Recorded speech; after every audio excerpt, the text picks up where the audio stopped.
Panic on the brain, world has gone insane. Things are starting to get heavy.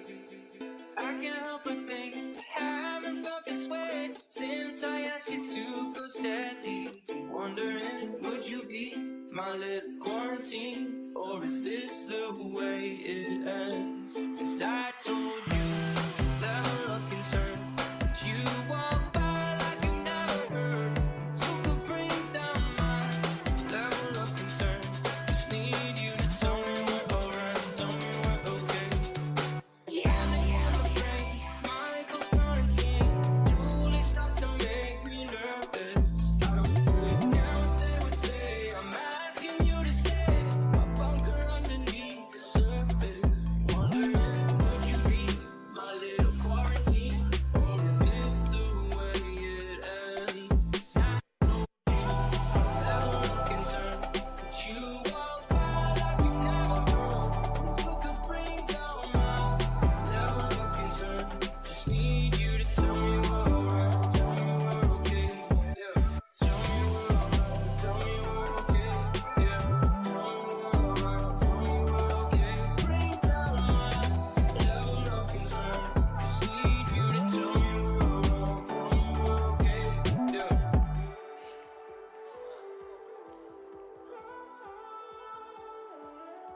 'Cause I told you level of concern, but you walk by like you never heard. You could bring down my level of concern. Just need you to tell me we're alright, tell me we're okay. Need you to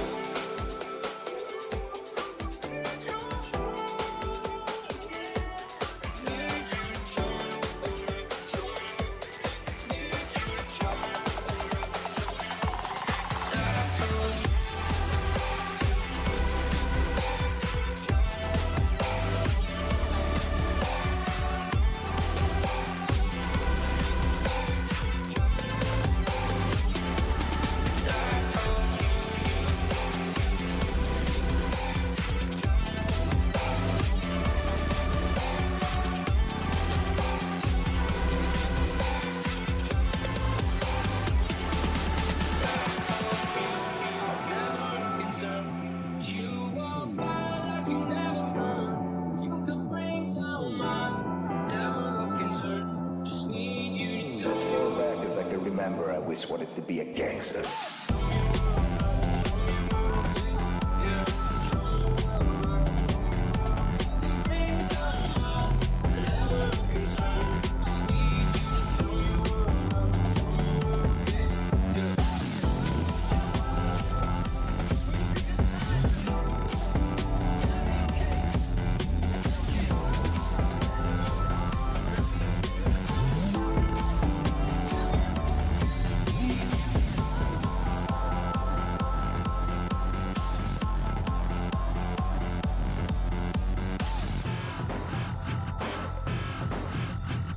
As far back as I can remember, I always wanted to be a gangster.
As far back as I can remember,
fall, crashing down from the sky, crashing down from the sky. Ooh.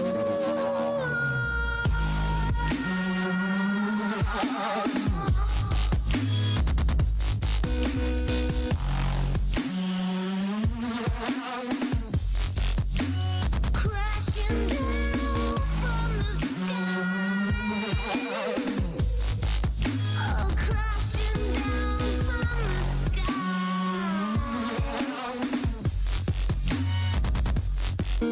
Do you ever get that feeling when you think you're gonna die? When your heart's makes you wanna cry. Ooh.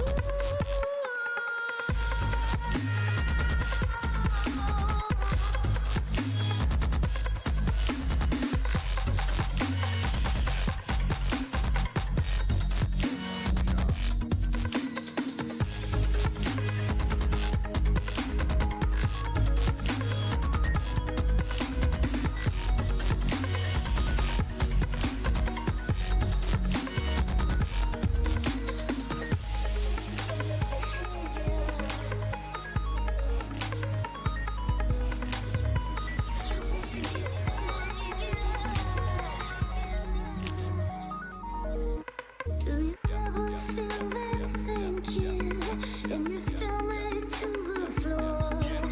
When your hands won't stop their shaking and you can't take anymore? When everything you've lived for just walked out the door. Every time you get close to the top, you fall, crashing down from the sky. Crashing down from the sky.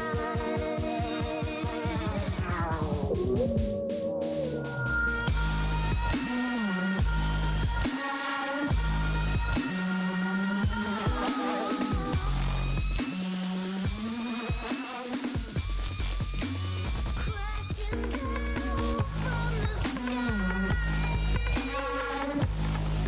Oh, crashing down from the sky. Do you ever feel that rush in your stomach to the floor? When your hands won't stop their shaking and you can't take anymore.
Yeah, I got a lot to say.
All right, we're live. Hi, I'm Hunter Dunn, 5051's National Press Coordinator, and I'm here with Hieramius, one of our other hosts, and a special guest from Neighborhoods Without Numbers, Neighbors Without Numbers. Either way, the makers of the Abolish ICE pledge, and we're here to break down the Texas primary results as they come in. A couple races, including a few big ones, have already been called, but there's quite a few that are still left to be determined.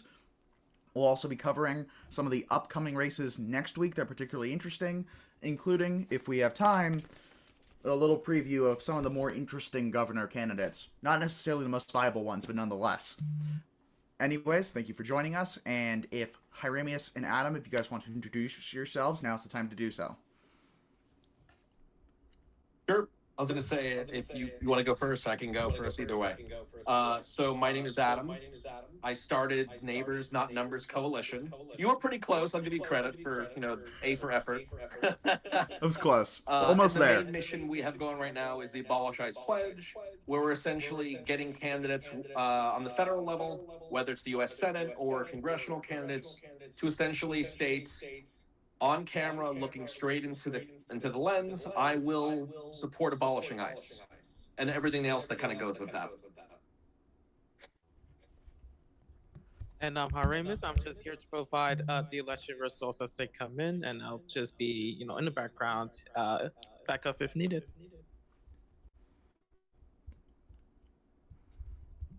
Actually, Adam, do you want to talk quickly about any candidates you have tonight or any candidates you were looking at tonight? I gotta fix an audio problem real quick. Sure. So I am really excited about Chelsea Hockett, which I also saw you gave her 7 out of 7 stars on your, I forget the name of it, but your criteria that you look at as far as like a New Deal Dem. So definitely very happy with Chelsea Hockett. And it is still early. I don't want to report on the election because that's not my role here. It looks like I think like 42% is in and she has like a lead. So hopefully she holds on. But yeah, she was a pretty early signer too.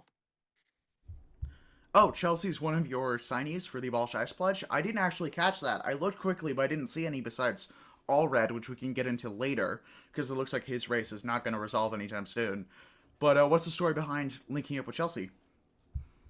So there's a group chat that I'm in with probably about 130 candidates. And they're from all over the country. And it's been just a great opportunity to just get out and meet. Well, not get out literally, but get out virtually and meet these candidates. And I want to say I met her through there. And it's been just an absolutely incredible resource.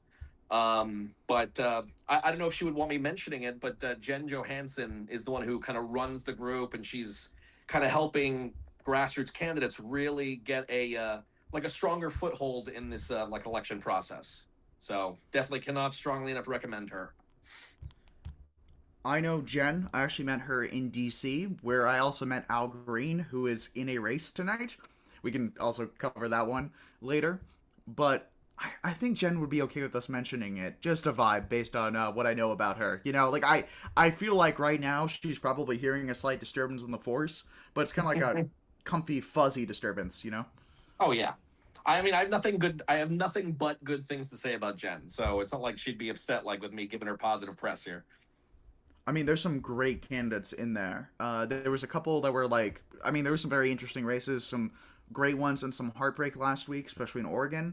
And there's also some fantastic candidates in there. I don't want to say too much about who's in different signal chats, obviously, but I'll say someone I met through her, who is not necessarily in the signal chat to my knowledge, but is a great candidate, is Maria Lana Kinter, who is running in the state of Florida. And before we cover the full election results, I just got a big notification about one in particular. In District 35, in the House runoffs for specifically the Democratic runoff, the race for at least the Hill is called, but not Decision 2026 for NBC News. It's called the race for Johnny Garcia over Maureen Galindo. Now, this race is fascinating because, normally speaking, you would assume that I would support and that the New Deal Dem Coalition would support the Abolish ICE, Medicare for All, and Citizens United candidate over a law enforcement candidate that doesn't support any of those things. Well, there's a bit of a problem. In the End Endless War category and the Build a Better Tomorrow category, Marine got a rare negative score in both of them. It's actually incredibly difficult to get a negative score. The easiest one to get is in End Endless Wars. If you don't support ending the war in Iran, if you don't support Ukraine, and you actively support the genocide in Gaza, you can get a negative score in End Endless Wars. She, however, does support Gaza, and I couldn't find much about Ukraine, but she's definitely against the war in Iran. However, how'd she get a full -1? The answer: running on putting Jews in concentration camps. I'm not kidding. This is actually the thing. Later on, she clarified her position that she only wanted to put the fake Jews in concentration camps, which raises an interesting question about who the real and fake Jews are. A question that I don't really want to answer, because the last time I heard that rhetoric, it was unironically from a guy wearing a white hood, and you know which kind of white hood. So, I don't know. I don't know if you guys are aware of this race. I'm not a big fan of Johnny Garcia, but it's kind of like one of those, in my opinion, you should vote for Johnny and then protest outside his office every single day. But did you guys hear at all about this? Because it kind of made a stir last week.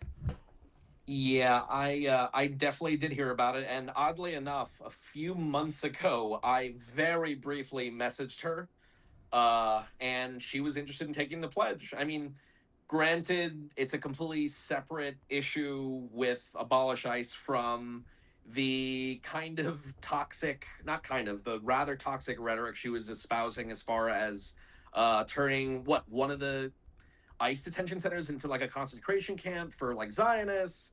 She also said something along the lines of like the pedophiles are mostly Zionist, I think, and she would support castration or something like mass castration or something like that. So yeah, I think there's obviously plenty of criticism to be had about Zionists and their unwillingness to criticize Israel in a meaningful way. But this is not a positive way to address that issue. So yeah, it only makes us look crazier, unfortunately.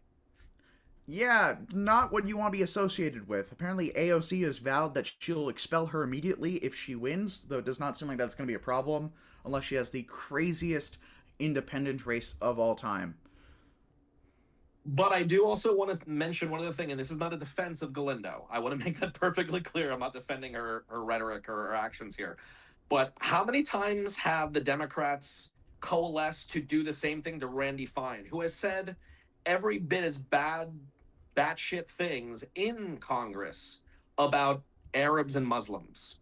The stuff he has said is every bit as bad. It really is. I don't hear them doing anything about Randy Fine, and I've had the displeasure of meeting that man once, and ooh, seeing red. Now, I don't think we have the ability to play clips on stream, at least not right now. If we did, I would love to pull up the clip of Randy voting, at least allegedly, voting for other sitting House reps who were not present during the vote. I have some very strong opinions on Randy Fine, although his race could be a fun one to talk about, because the other guy running against him in the Republican Party is equally and opposite bad. For every Republican, there's an equal and opposite Republican. And apparently, hating the Muslims as much as possible, the equal and opposite reaction is hating the Jews as much as possible. But Hire, what's your read on the whole Marine Galindo 2 online campaign situation? Well, just hearing that she wants to throw people into concentration camps, that's very bad. Very, very bad, actually. I will mention though on the Candice spreadsheet, the Renew Deal thing. She actually has a -2 on Building a Better Tomorrow. So she's actually scoring worse than the Endless Wars thing. How does she end up with a -2 on Building a Better Tomorrow? Oh, on Build a Better Tomorrow, I think that should be a -1. Ah, yeah, so the -1 was for wanting to throw Jews in concentration camps. The second negative point was for the whole, only the fake Jews, not the real Jews. To do the second thing is full-on Christian identity nonsense. There are like 3 groups out there who will tell you that kind of rhetoric. They are the Black Hebrew Israelites, who are, I mean, you've probably seen the panhandling somewhere. The Christian Identity Movement, which sucks. They're terrible, to the point where Wendigoon, who is a well-known streamer and YouTuber, pretty apolitical guy on the most part, although every time he actually gives a political take, it's either like some sort of Jeffersonian agrarianism or one of the most based leftist things I've ever heard, something that could come straight out of Hassan's mouth. Actually, probably more well-reasoned than what comes out of Hassan's mouth sometimes. This is not anti-Hassan. I will glaze Hassan later, I promise, guys. Either way, and he had to give like a full like 2-minute thing about like, I think it was Ruby Ridge, where he was talking about the Christian identity movement. He's like, these are the worst people you've ever heard of. Okay, they call themselves Christians. I'm a Christian. They're not a Christian. Here's exactly what they think. And then the third group is like straight up like the KKK and like the British. There's like a movement that was called like the British Zionist movement that was not to be confused with like British Zionism, which was sending, they didn't really want Jewish people in their country, so they wanted them to like go settle in mandatory, what was called mandatory Palestine at the time, which is sort of where we kind of get to like today's problems in, you know, Gaza. But before that, they also had a group which was like, you want to know who the real Jews are? The Anglo-Saxons. They're the real Jews. And anytime anyone ever says this, the follow-up question should be, okay, so then what are like the current Jewish people? Who are they? And the answer is apparently demon spawn. Like Satan had sex with Eve, sort of like situation, according to their theological views. So, look, 5051 is a non-violent movement, and I cannot in good conscience advocate for what is a proper rhetorical response to them, because there isn't a proper rhetorical response to them. However, I believe in philosophical and theological and dedicated nonviolence, so the best option is to pretend like they don't exist and then make fun of them on podcasts.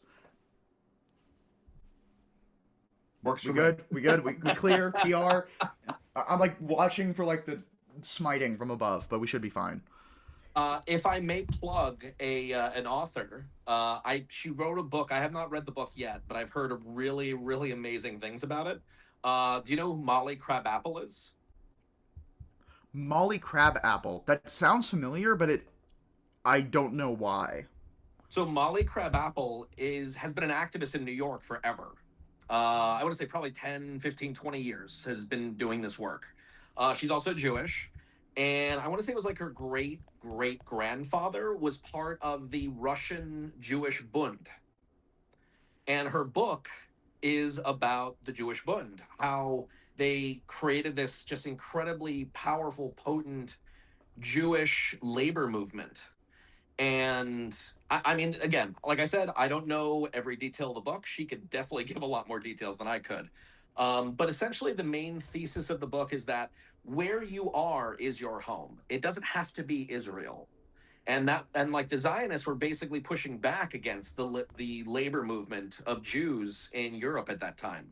So and they were not being helpful to the movement itself. So and that a lot of that is written in this book, as far as I understand. I heard her speak to it on the Majority Report a couple weeks ago. I mean, I think that's a fantastic way of looking at things. It does, however, lead to the Cards for Kids controversy, which had its own little situation, which a lot of people have fairly speculated. Why is this coming out now specifically? Because like I didn't know this until like the broader news cycle, but this wasn't like new information. It's just the California Superior Court like actually put their foot down this year, and it's been a bad PR year for like a really great group of people as a whole. You know, just like a lot of different things have been blamed on a whole group of people. That's just like, we shouldn't be doing that. You know, it is not the fault of every Jewish person, or even, you know, like the vast majority. It's the fault of like 20 maybe when it comes to this whole Cars for Kids thing. And you know, when it comes back to Zionism, the real fault there is not Jewish people, it's absolutely Christians. So as a Christian, I kind of need to bear the brunt on that, which is, I have been to mega churches that are like the ones you see in the memes. You know, like they sing a song about how great thou art, and then they're painting a picture of Donald Trump. Like, you've seen that clip. Like, that's a really famous clip. Those people deserve the brunt of criticism for what's going on in Gaza, not Jewish people. So Maureen Galindo, if you were advocating to throw my former youth pastor into a concentration camp, I would still say no, but I would understand where you're coming from. Like, don't do it. I would still give you a -2 on my spreadsheet, which is like the worst thing I can do to you. But nonetheless, I would at least understand, and you would just be a bad person for liking concentration camps and not for being an anti-Semitic person who likes concentration camps. And at this point, we kind of got to work with what we got here with her. Like maybe we can like build her up, and then in 10 years from now, we can get her to like just being racist in the way that like an aunt and uncle are racist. You know, like when they've had too much to drink, Yeah. rather than the full-on. You see where I'm going with this, right? Like we gotta de-radicalize her over time. There's I just also. want Oh, sorry. No, I just wonder how one can believe in all of that, like believing that you should throw X amount of people into concentration camps. Like, how do you believe? What's the thought process that goes into thinking that that's a good idea? It's I'm happy you said not happy, of course, but I kind of want to piggyback off of what he just said. So like the thing is, how would you verify that someone is a Zionist deserving of being thrown into this camp? Like, are they allowed to renege on their Zionist perspective, which of course, like that's what I as a non-Zionist Jew want. I want people to get deprogrammed, but I'm not looking to throw them in a concentration camp. But like at the same time, I would love their ideas to be put down in a peaceful way. I'm not trying to stoop down to that level, but you got to let people have the ability to learn. I mean, we've given Graham Plattner the ability or the opportunity to get better on his ideas from the past. So I think that's only fair to do that same thing for Zionists. Yeah, I don't know how she would sort it, but I can guess it rhymes with benology. Like we're heading towards measuring skull shape territory with Marine Galindo here. Full on phrenological analysis. Like, let's be real. Like, there's not there's not some sort of principled justification she has for this. She's saying crazy shit online because she believes crazy shit, right? Like, she's a crank fundamentally. Like, that's what's happening here. And thankfully, Johnny Garcia, although being the type of Dem who I hate personally and would run a million candidates against and would go bankrupt supporting someone opposing him, no, like we because not only with Johnny Garcia, you're just getting more of the establishment nonsense, and honestly, in Texas, probably a step up from the Republicans, like to a very good degree, despite the fact that he does kind of suck, in my opinion, based on what I know about him. Maureen Galindo pulls everyone down with her in a way that the people who don't like Graham Plattner think he will do, but 20 times worse than what they're imagining for Graham Plattner. And now, my take on Graham Plattner is we need to be careful and cautious with him, but he's so much better than Susan Collins, it's not a debate. And he's arguably much better than, like, Janet Mills and most of the other major candidates, including the guy whose husband sends you all those spam texts from the DNC. Jordan Wood, he was running against Graham Plattner for a little bit. Although now he's running against, I think, for Jared Golden's former seat, and like, and he wants to step up from Jared Golden. So like, I'll take it. Good luck, Jordan Wood. If unless you have a better candidate running against you, which is a low bar. That's Maine second, right? Yeah, that's Maine second district. I don't remember when the primary is, but I do know Andrea LaFlame and David Costello are allegedly both super cool. I don't know about David's policies. Like, he might be more moderate than I'm comfortable with. But Andrea is, like, pretty progressive. So, like, I'd probably rank her first, even knowing that, like, Plattner's going to win. And then he's going to win again. And, like, I definitely will support him over Susan Collins. But because it's ranked choice, you can do the lesser of two evils thing and say, like, I prefer this person, and then I'll take Graham. Which you can't do in California or Texas, unfortunately. So, like, you kind of have to consolidate behind Johnny Garcia, which is why the runoff was happening in the first place. True. We should probably cover the other races, though, at some point. I do want to give one shout. Oh, sorry. No, go ahead. Just want to give a very, very quick shout out. So we do actually have a candidate who has taken the pledge in that race. Her name is Paige Loud. So I don't know if you've looked into her, not yet. But as far as I understand, based on the rhetoric I hear from her and the conversations I've had, she does seem to be a very progressive candidate in that race. And she's not getting a lot of play. Like, she's kind of been sidestepped by a lot of the more progressive organizations. So, it'd be good to, I guess, see a direct comparison with her and the other candidates, especially once we get closer to that race. Yeah, this is District 2 of Maine, right? There's, like, 4. It's Joe Badalshi, but Badalci. I'm Italian. I can do this. There you go. Badalci, Matthew Dunlip, Paige Loud, and Jordan Wood, who actually was apparently Katie Porter's former chief of staff. I think she's had a lot of chiefs of staff. There's Jared Golden and Louis Siegel have withdrawn, and then a couple people declined to run, including Graham Plattner, who's obviously running for Senate. Joe Badalci is endorsed by a couple of people, including the DCCC, which is a red flag, if you ever heard of one.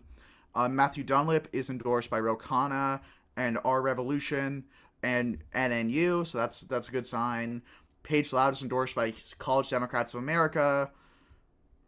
Jordan Wood is endorsed by a few people that you might have heard of, including a guy in California who no longer exists. The guy in California who no longer exists. My brain's not working. He was running for governor. All his support went to Javier Becerra. He did a bad. I haven't followed the congressional race a ton. I'm sorry. I will note Jared Golden, who has withdrawn, had endorsements from AIPAC and other groups. Just for context, folks. I'm actually looking at the. He's also been part of the rotating villain structure of the Democratic Party, probably at least 2 or 3 times.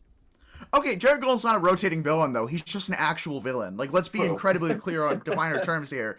Like, rotating villain theory, I'm not saying it's nonsense. Like, look at the Gang of 8 with the whole shutdown, the first shutdown, the one in November, the one that went terrible, the one where all my viral Blue Sky skeets about, Chuck Schumer deserving to go into the Hunger Games. All of those, I'm kidding, I didn't actually say that. I did have a lot of viral Chuck Schumer tweets. People think Blue Sky is like a place for like a bunch of like shit libs and BlueAnon.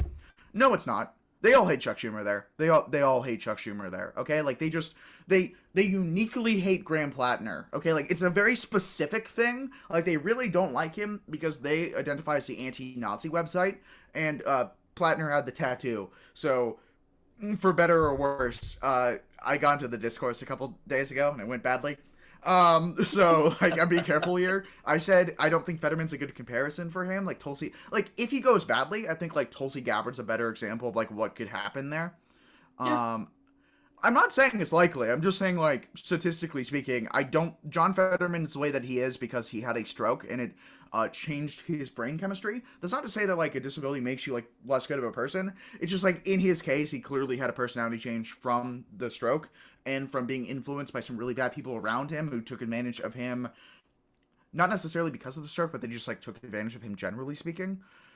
Where Tulsi Gabbard is much more of an example of like concerning leftist beliefs that take you down a bad path.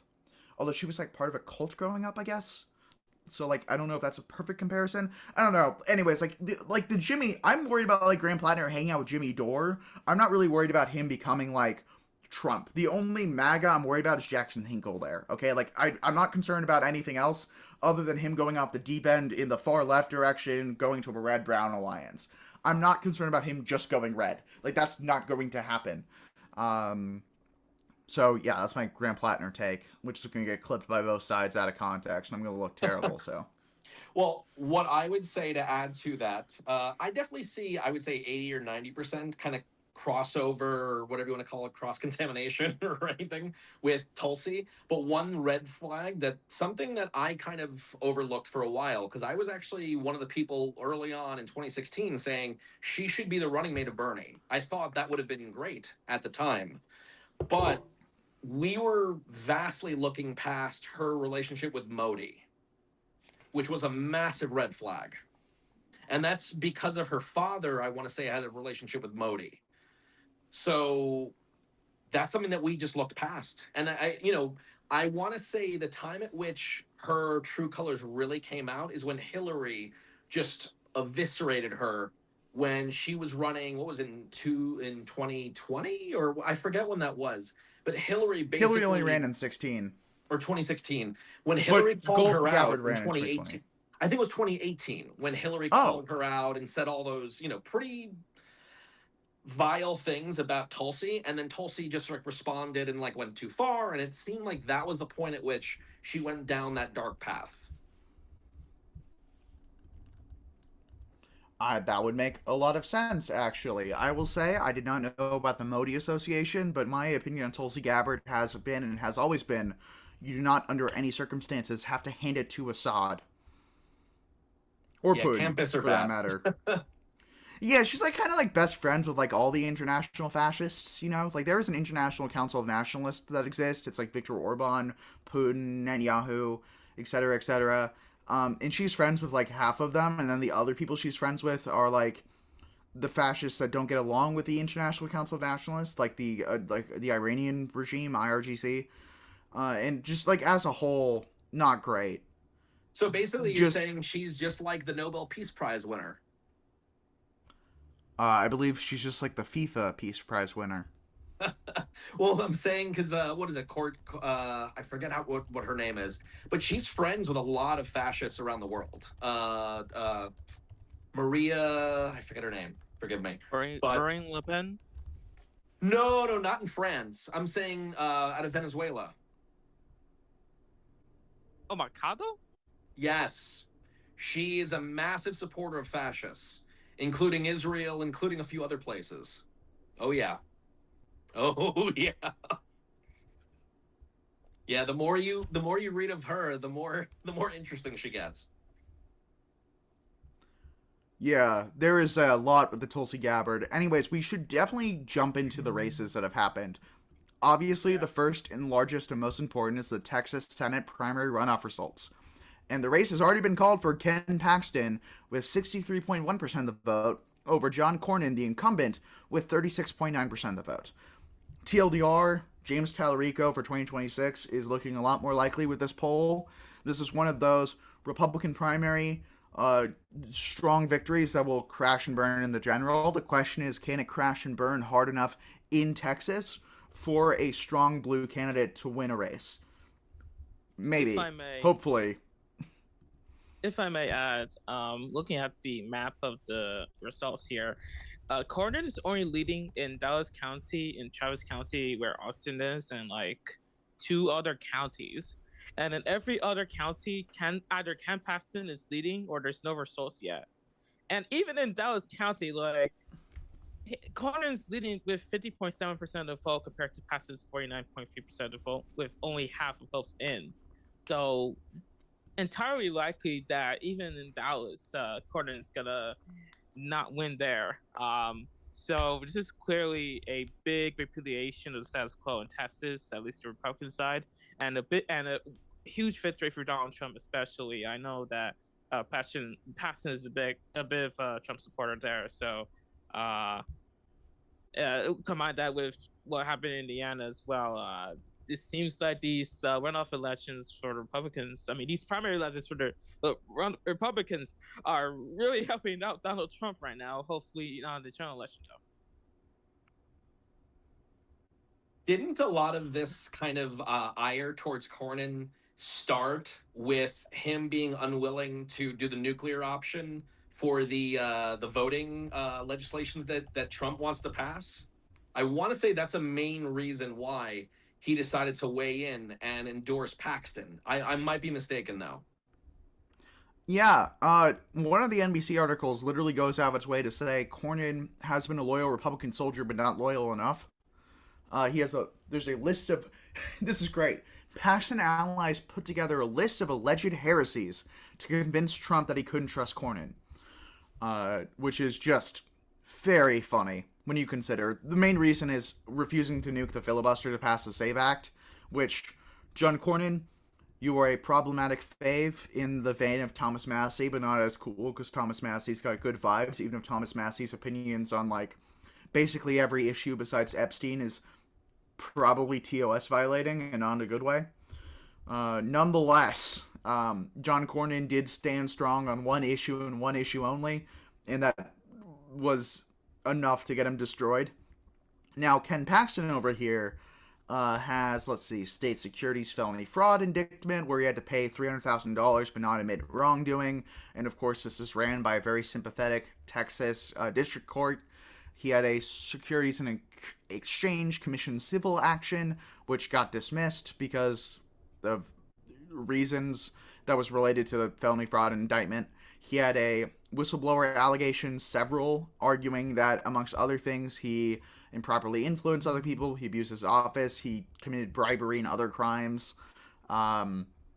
He paid a tentative settlement in which the whistleblowers would be paid $3.3 million that he agreed to. However, the legislator did not approve of the settlement, and the accusations raised by the whistleblowers later led to his impeachment by the Texas House. The settlement never came into effect, except for in April 5th, 2025, the district court judge awarded $6.6 million to 4 whistleblowers. And there's a DOJ investigation that started in February of 2023, which I imagine we will not get any useful information until 2029 at the earliest. He also has a state bar professional misconduct lawsuit against Paxton.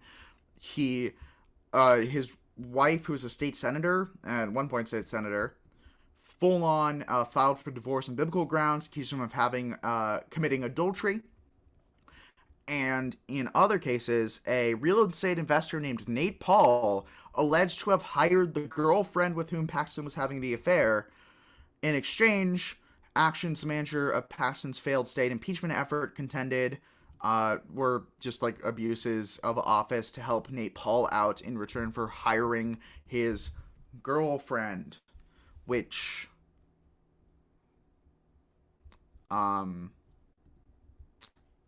yeah, I don't know what that means, but seems bad for the party family values. A lot of it seems So- bad. Well, haven't Yeah. you seen what Byron Donalds did years back? He's probably the favorite to become the Republican gubernatorial candidate in August once we have our opportunity to vote. Well, I mean, obviously, I'm not going to be voting in the Republican race, but I want to say he was married, and then he cheated on his wife within the first year of their marriage, and then like another year or two later, he got this other woman pregnant. So yeah, just family values galore. Also, I am giving a link to drop into the chat, which is called Ken Paxton is no stranger to controversy. Here's a timeline of nearly 20 years of scandals and headlines. Which is great. Oh, in 2025, he was investigated for mortgage fraud after his divorce. So he's had a bad year. And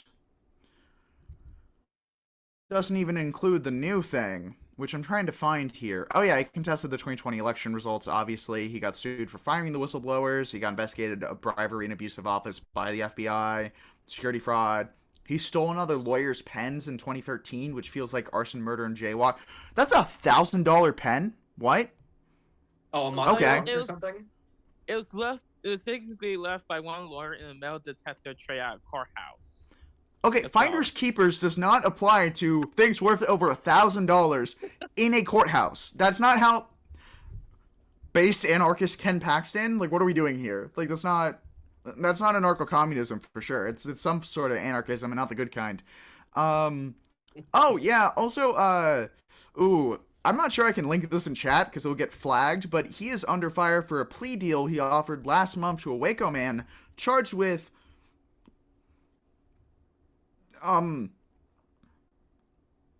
things involving a PDF and files Jesus. repeatedly. He offered a plea deal of just 1 day in jail and not having to register as a offender of a certain kind. So, the party of family values. Woo! You're making me think of like Everybody Loves Mary or something like that, where they go to like the rest stop and it's like all that different stuff going on there. Who knows? I have not seen that film and or play and or TV show. Wait, which one is it? There's something about Mary, Cameron Diaz, Ben Stiller, like everyone's in love with Cameron Diaz's character. And like early on in the movie, they basically stop at a rest stop and it's like doing illegal sex work at rest stops. Yeah. Well, no, this isn't work, to put it lightly. This is like I am a decriminalized person. I am down to decriminalize and safely regulate. I think I can say prostitution on here. Like, You know, like, I think that we should decriminalize sex work. I think that's a fair thing to say. This is not one of those cases. This was not work. This was not consenting adults. To put it lightly, that's not what happened here. What happened here was much worse. What happened here was a lot more. If consenting adult sex work is Protestant, then this is more Catholic. And I say this as someone who is mostly on the side of the Catholic Church over the past year, especially versus J.D. Vance. So Yeah. I will say that NBC News is reporting on Cornyn's speech, his concession speech, and Cornyn has said that, quote, I spend most of my time in the Senate building, the Republican Party in Texas, and the United Senate, and I've always supported the Republican ticket, and I intend to do so again this general election. And, quote, there's a simple rule in elections, you've heard me say it before, and that's the candidate who gets the most votes wins. The party in the majority gets to govern, and my hope is to keep my party in power for generations. I am an optimist by nature, which is just another way of saying I'm a Tessin. So essentially, he's saying that he is going to support Ken Paxton in November, which is unfortunate, given all that, given all the contests, given all the scandals, given all this. Ken Paxton is being supported by Sean Cornyn, and that's very interesting. Very unfortunate, very interesting. Wow, the party of Epstein supports Ken Paxton, considering that he defended Epstein-like people? You don't say. In other news, Tallarico is currently polling 4 points above Ken Paxton for absolutely no reason that anyone can ascribe to, and nothing to do with the 20 years of controversies, including the ones that we can't talk about on the stream. Banana Ham Hock. Hey, thanks for answering other people's questions in chat. Really appreciate that. But yeah, one of our commentators, Banana Ham Hock here, noted that Cornyn does a ton of fundraising for the GOP. I hope to see him tell them to, can't say that part, after his primary. Unfortunately, it sounds like he will not be doing that. However, he probably won't be trying as hard after he just got spurned, which is good to see. And RuneWolf33 says Paxton versus RuneWolf. Be careful, man. You might be accused of having a tattoo that we shouldn't talk about. Be careful there, man. Paxton versus Tallarico. I think Tallarico will win. I think you mean Tallarico. Just giving some good nature ribbing there. You can feel free to make fun of me when I mispronounce things on this stream, like just now with the word mispronounce. Regardless, I do agree. I think Tallarico was a really good shot to make the Ted Cruz veto primary look like a normal Republican year. So here's to hoping. Not sure if you guys know if this has happened yet or not. Has Jasmine Crockett fully backed Tallarico yet, or is it still kind of like standoffish? I think she said to support him basically immediately. I'm going to fact check that right now. Or hi, Ramius, you want to fact check that? I'll have to check, but I think I remember her being like very supportive of Tallarico movie out there. I'll have to check one moment. Look, I'm hearing like danger lights before I enter into the Jasmine Crockett discourse, especially recently. So probably good idea to not do that based on her own future careers. But she did endorse Wesley Bell. Over Cori Bush. Now, to be fair, Cori Bush like is a faith healer apparently, which I have questions about. But on policy, she's been pretty good. Wesley Bell. He's like an he gets a lot of funding. Yeah, I was gonna say he gets a lot of funding from like everyone's favorite super PAC. You know, like everyone loves the super PAC that Wesley Bell works with. Like everyone, and it definitely wasn't haunting. And her positions on foreign policy definitely weren't haunting Jasmine in the primary. So I can't imagine that there's any more controversy that will come from endorsing Wesley Bell over Cori Bush. Wasn't she also fairly cozy with crypto, or was it AI data centers? I forget. It was one of the two. I think she was weird on AI data centers, but like I don't want to wade into the crypto discourse too much there because like I think she was, but also Tallarico had the whole Miriam Adelson thing, and the majority Democrats thing, and I think that those cancel out. So like in her defense there, like I don't think that was abnormal for the race. Like Tallarico did a good job of like not accepting any corporate PAC money this time. But previously in State Senate, he had. Obviously, environment was different. But I'm also going to later on hit on a couple candidates that you might even like just because of they had bad stances in the past that I don't believe they've actually changed as much as they say. And I can in good faith say, here's my boy Tallarico. He's fantastic and never did anything wrong. And if he did, don't pay attention to it. Even though I do have a slight man crush on him, and I'm very happy that he won, and I'm rooting for him. I also would have rooted for Jasmine, to be clear. I'm not that kind of person. Like, she's better than Median Dem on a lot of issues, and I think she'll be a great, like, MSNBC host. And I'm not saying that just because I'm a press coordinator. Like, you can accuse me of that, and that's probably fair to accuse me of that. But I actually, like, genuinely mean this. She's a very compelling person to watch, and she's whip smart. I just think Tallarico's going to be a better representative. And I kind of wish, like, she had ran for governor or something, or had stayed in the House, because, like, she was a great House rep, and it was good to have people like her, even if I disagreed with some of her votes. Nonetheless, I do think Tallarico has both got a much better chance to win, because his campaign involved actively reaching out to Republicans when her campaign was like, don't worry about it, which was concerning to me. That's not like a moral judgment. I'm just like, I don't think that strategy was sound. Nonetheless, though, we are where we're at, and I think I did just wade into Jasmine Crockett discourse accidentally. But I'm very excited to see her upcoming MSNBC or Midas Touch show. Like, I genuinely think that'll be some great content. Probably don't make the Governor Hot Wheels joke again, though. That didn't age well, you know. Like, I'm woke too, but like that was a lot, you know. Like that was that was maybe a little far. I do want to give some credit though, because Reverend Haynes is cooking with gas. That guy. Oh, he's so cool. He's fantastic. He's better than Tallarico is. Okay, like friendship over with Tallarico, new friendship with Reverend Hoyt. Like that guy.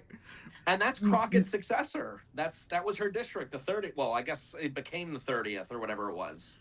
But yeah, like her whole thing was like that. Like she was getting pushed out of her district. I'm like, not really. There's a safe blue district you could have ran in, but you didn't. And now we have like the most based pastor who's run for office since like John Brown.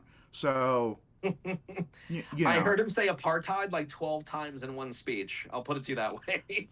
Yeah, and about more than one country, if I remember correctly. So, like, man knows what he's talking about. He is. Yeah. I remember, like, live tweeting the results on Blue Sky. I don't use Twitter anymore. But, like, live skeeting the results on Blue Sky and being like, wait a second. What? Who? Which district? And then, you know, and he's just, like, going to apparently coast to the election in the general, knock on wood. So, like, you know, hell yeah. New Justice Dem. That's a good. You should get him to like sign on to your pledge. I mean, he probably doesn't need to, but like, you know, it would be nice. I would love to talk to him. He'd be a great like rising star candidate if he wants to reach out. If you're a candidate and you're watching this, email press@5050.1 to apply for the Rising Star program or nominate someone else for the program. But you got to tell them to email us, because like we generally only do people who reach out to us, because otherwise it's like there's a lot of candidates. So, you know, press@5050.1. We actually have to interview a few this week. And Karsh, who's about to hop on the stream, I see you in the Zoom waiting room. I need your schedule, buddy. You and Keith are both on the list for vetters. So, like, we actually need to do, like, at least 2 this week. Between Oliver Larkin and maybe, like, Chuck Park or Greg Levy. We have a couple people on the docket, including Orlando's endorsed candidate, a great New York candidate who got arrested by ICE, and a very interesting Ohio general candidate. Although, that one's going to be interesting, because you kind of have to weigh tactics versus preferred policies there. That's an interesting... that's a different conversation for closer to the general election. I don't want to make my head hurt. Yeah, hey guys. It's been good hearing you talk all about Graham Plattner earlier, but I missed all the fun. Progressive politics are fun. But anyhow, I wanted to go through the Texas results and show some maps on screen here. So we're just past the 9 o'clock hour, right, in Central Time Zone. So have polls updated here, Hieronymus? I already got on my secret source website that there's already like 4 House districts that have already been called. We also have the Lieutenant Governor primary runoff results called as well. But yeah, we got results. We got results for days. Nice. Okay, so I've got that. Want to start with the House results? Yeah. Go district by district for the called ones first? Yeah, let's do District 1 first. Because we have the yep. Yeah. So we have Yolanda Price currently at a 71.8%. Yeah, that's an 8. Yep. 71% compared to Dax Alexander's is 28.2%, with 57.3% of the results in. She's leading, Prince is leading in every county bar two. That's Bowie County and Marion County. The reason for those two counties not being where Prince is leading right now is because they have not been, their results have not been reported back to us yet. In looking at the list of counties here, she's frankly leading Dax in like every county by a large margin. If we can pull up hold on, Gregg County actually. That is actually, where's Gregg County? There is, yeah, that has the most votes right now, and she has 1,147 votes compared to Alexander's is 321. Which, that's a huge lead, I suppose. uh, Trump won there by 70.7% compared to Harris's 28.5% as well, which might be something to note there.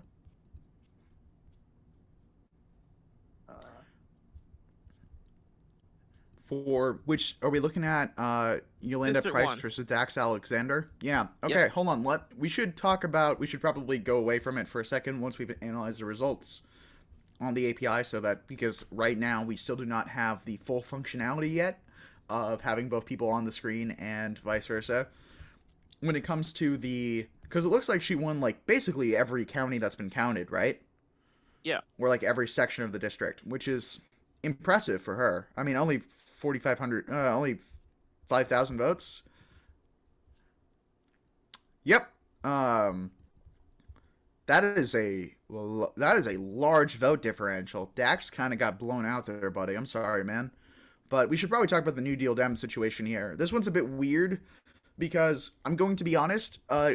Yolanda Prince got a bunch of zeros, not because her policies were bad, but because it was kind of hard to find her policies, and I'm still not sure if I actually accurately portrayed them.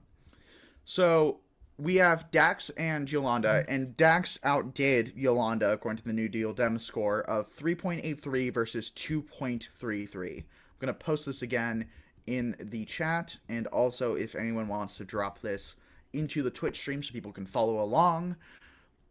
Dax got a 3.83 with a 0.25 for abolishing ICE, a 0.5 for Medicare for all because he supports a public option.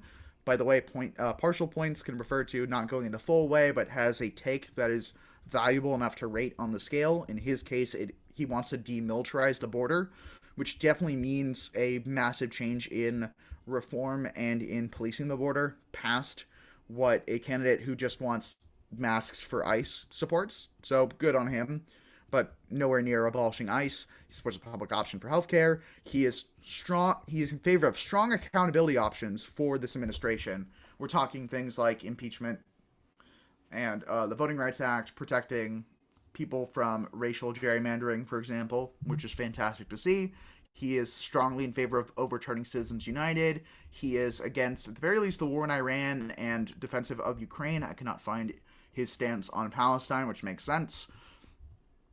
He gestured towards fairly taxing billionaires and corporations, talked about undoing the Trump tax cuts, but he wasn't exactly like talking about a wealth tax or anything super specific. And he did a pretty good job on like free public college, Green New Deal, federal jobs guarantee, DC statehood, strong women's rights focus. However, Yolanda Prince, she was stronger on abolishing ICE. She wanted to ban immigrant detention centers, which I think might make ICE mostly obsolete if they don't have those. Not the same as abolishing ICE, but pretty good step. Just you can't do immigrant detention centers anymore. She's fully supported Medicare for all. So I'm like, this is a really progressive person. And she's talking about protecting the she's talking about passing the John Lewis Voting Rights Act. So she got some points in removing the regime. But I literally couldn't find any other policies that were on the list. She also doesn't have a campaign Instagram, only a campaign Facebook. She's the only candidate I found who didn't have a campaign Instagram. When I Googled her on Instagram, the only thing I found was a rapper who had her on a live stream. It seems like she was doing a great job of like mobilizing and getting on the ground though. So like she might have other policies I'm not aware of. And she did a good job of like focusing in on like local water rights and affordable housing, and also standing up against private for profit prisons. So her score was much lower than Dax's by like 1.5, but I don't know if that's accurate. She might just be like cool in a way that I couldn't categorize. And clearly the voters thought so, for better or worse. So good on Yolanda. I hope you are actually have the secretly most based platform on here, and you just haven't told me because you don't post anything online apparently. So sounds that's like a District progressive. 1. I think Yeah, she she's sounds like a definitely up progressive. there. I just don't know like what her stance is. Like, does she want to overturn Citizens United? Does she secretly take all the PAC money? I don't know. She doesn't tell me. She doesn't even have an Instagram. Like, I don't know what I'm supposed to do with that. Yeah. Also, I'm currently cackling at our window because right now we still don't have the functionality, so you can only see the API, but we have like the little and Adam there at the end, and like that's beautiful. I 10 out of 10, Keith. 10 out of 10. Our tech guy is doing fantastic, I figured it's the least I could do, you know. and he speaks. He's here. He's joining the stream. We're putting the face on there. You can't escape us. You're gonna Beside mog all his of us face except is for a name Karsh. card. All right, we should Yeah. we should probably move on to the next district if you want to narrate So- that, Heramius. So the next district is House District 17. That's Casey Shepard versus Mila Flores. We don't really have both of them in the renewed deal spreadsheet, but Oh, I should answer why. Yeah. Flores dropped out and endorsed Casey. That's what happened there. They're both progressive. I think Flores was more progressive. Also, Mila is short for Jamila, I think. Like, her name actually starts with a J. But she dropped out and endorsed Casey. So her getting 40% of the vote, despite not running, is interesting. A lot of people have proposed that the reason behind this is a lot of Democratic voters who aren't fully informed on the race. And I don't mean that as a negative. I just mean that, like, there's a lot of races out there, man. And this is, like, a primary that they probably weren't thinking as hard about just because someone dropped out. A lot of people just vote for the woman candidate in Democratic primary races. It's not a bad thing. It's probably a good default compared to, like, the default of voting for the straightest white guy. Nonetheless, 40% of the vote for a candidate who dropped out is wild. she's Flores is also leading in like 5 counties as well. So I mean, Yeah. for a candidate who dropped out, that's still pretty good. I mean, She didn't just drop out. She dropped out and endorsed Casey. yeah, Like, that's what, like, yeah. like she said, don't vote for me, vote for Casey. Meanwhile, 40% of the vote. Milo, In you have a Lime- future in something, for sure. in Like, people Limestone like you. In Limestone County, she has like 69.7% of the vote as well, despite like asking people to vote for Shepard. So I guess for Limestone County, it didn't. They still like Flores, which is fair, completely fair. They're both progressive to the point where it's awesome. It's awesome to see. But the biggest race, honestly, one of the biggest races to cover is District 18 because that's Al Green's seat. And we both know we all know Al Green. He's very like fiery in the House as well. He interrupted Trump's State of the Union speeches before. Unfortunately, though, he is not going to win the Texas primary. Kristen Menifee has won with 68.5% of the vote, compared to Al Green's 31.5% of the vote, with 63.1% of the votes in. Menifee is leading in both counties that House 18 holds. That's Harris County, where Houston is at, and Fort Bend, which is a small county. There is. Yeah. Oh, I- that's actually. Menifee is looking- kind of killing this. If you look at Fort Bend for a moment, because looking at the presidential one, the presidential, thing with Bob, Harris actually led by like 1.5 percentage points, which is fair, it's fair enough, I suppose. I'm not testing, so like I can't really comment much on that sort of thing. But is this an omen or something? I don't know. But we have Christian Menefee at a 5.25 on the renewed deal, and Al Green at a 5.5 on the renewed deal. There's a few things that separate them, and Christian Menefee has some very interesting ties. I'm going to turn it over to Hunter if he wants to cover those quickly. Yeah, so Christian and Al Green are probably the closest on the New Deal Dem score, with Al Green having a 5.5 and Christian Menefee having a 5.25. Full disclosure to the audience on the stream, who is definitely concerned about my personal integrity and nothing else. I'm being sarcastic here. You guys probably don't know who I am, which is probably a good thing, means we're doing decentralization well. Either way, I have met Al Green. We have exchanged about 10 words. We've been in much more photos than we exchanged words for some reason, because we were in DC, and that's what happens when you're in DC. Talking about, we were helping support him and other people who were introducing the impeachment resolution back in like November and December of last year. And he's been one of the most remove the regime candidates ever. If we had a score higher than 1 on anything, he would be getting a score higher than 1, but I have some principles. In this case, they're pretty close. Menefee's a bit younger and has a bit wider of a policy platform. Al Green's done a great job of being a very progressive representative who's had a lot of wins for his district. Al Green is better on foreign policy, much better, in the sense that he is actively supporting ending the genocide in Gaza and was one of the most outspoken representatives, where Menefee is kind of mid on the issue, at least in my opinion. Although he's better than others. He kind of reads like a block the bombs guy. But that's a bit of a speculation, so I couldn't give him full points on that. But he's, better than maybe your average Democratic representative prior to this year, and probably still a little bit better than average. But on almost everything else, they're both abolish ICE, they're both Medicare for all, they both want to remove the regime. They're both decent on ending Citizens United, like they both support it, but Al Green does take a little bit of corporate PAC money, in a very fight fire with fire sense, but like I can't in good conscience give him the full point there. And then Menefee doesn't take any corporate PAC money, but he's like really buddy-buddy with a bunch of crypto industries that have spent millions to try to oust Al Green, which is a red flag for me. Like, you can not take corporate money and still benefit from corporate money. And like, I want to be careful about this because plenty of popular candidates, there will be super PACs that spend for them, even though they have no association with the campaign and they're not even courting it. However, crypto specifically is kind of insidious. Like, they're kind of like APAC and AI PACs, which are separate things. Like, crypto is a pretty insidious industry when it comes to interfering in elections. So even though Menefee supports ending Citizens United and doesn't take any corporate PAC money, which would normally be a full point, not actively denouncing that crypto money and saying he's going to regulate them harder, instead saying it's a generational difference between him and Al Green, which is sus, he loses 0.25 on that.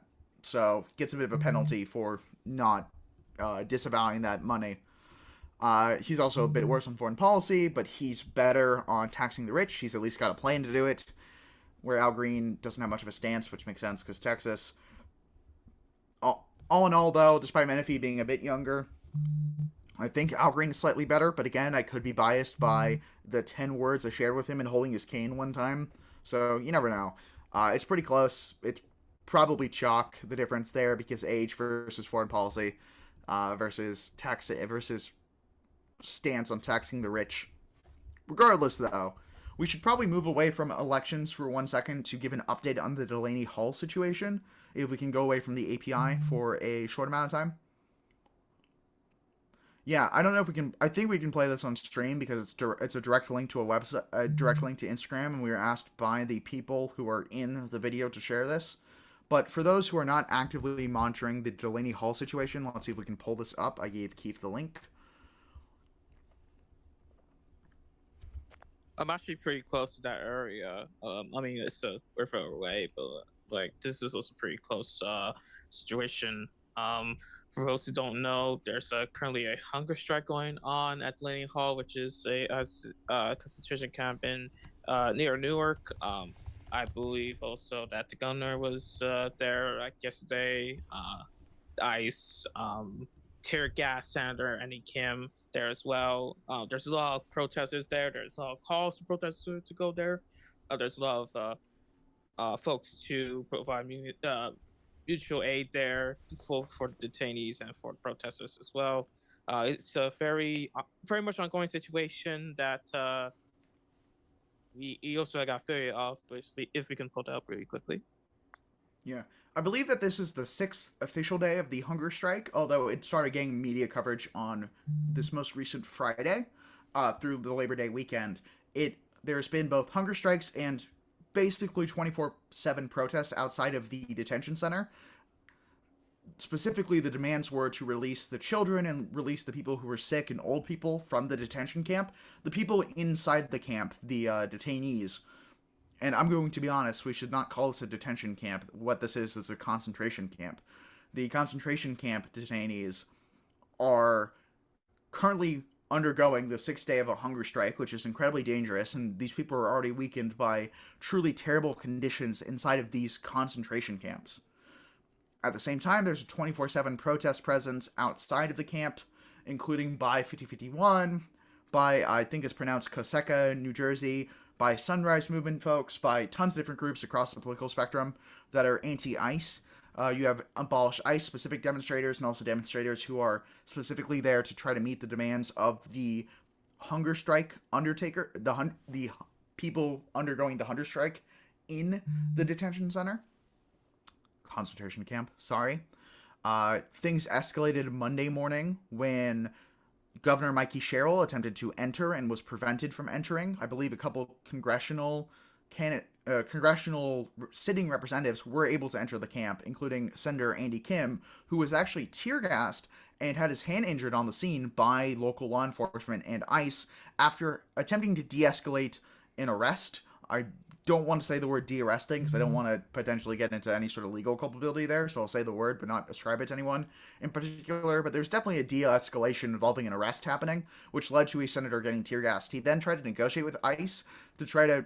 I don't know what the goal was. There's been some controversy around this, so I don't want to give a take, but I do know that he was pretty brutally tear gassed, and as someone who's been tear gassed, I don't recommend it. So there is some balls of steel on this man, but he does take APAC money, and he's been criticized for the negotiation by some of the groups, but not some of the others, so I don't really know what's going on there. However, I do know that congressional candidate Musab Ali, who is running against Rob Menendez's son, yes, the Rob Menendez who is in jail, or at the very least has been convicted of taking bribes from Egypt in the form of literal gold bars. So Musab Ali is running against him in New Jersey District 8, he's been called the Mamdani of New Jersey. After he was running for mayor and ended up sort of teaming up with the Brad Lander candidate to defeat a much worse candidate.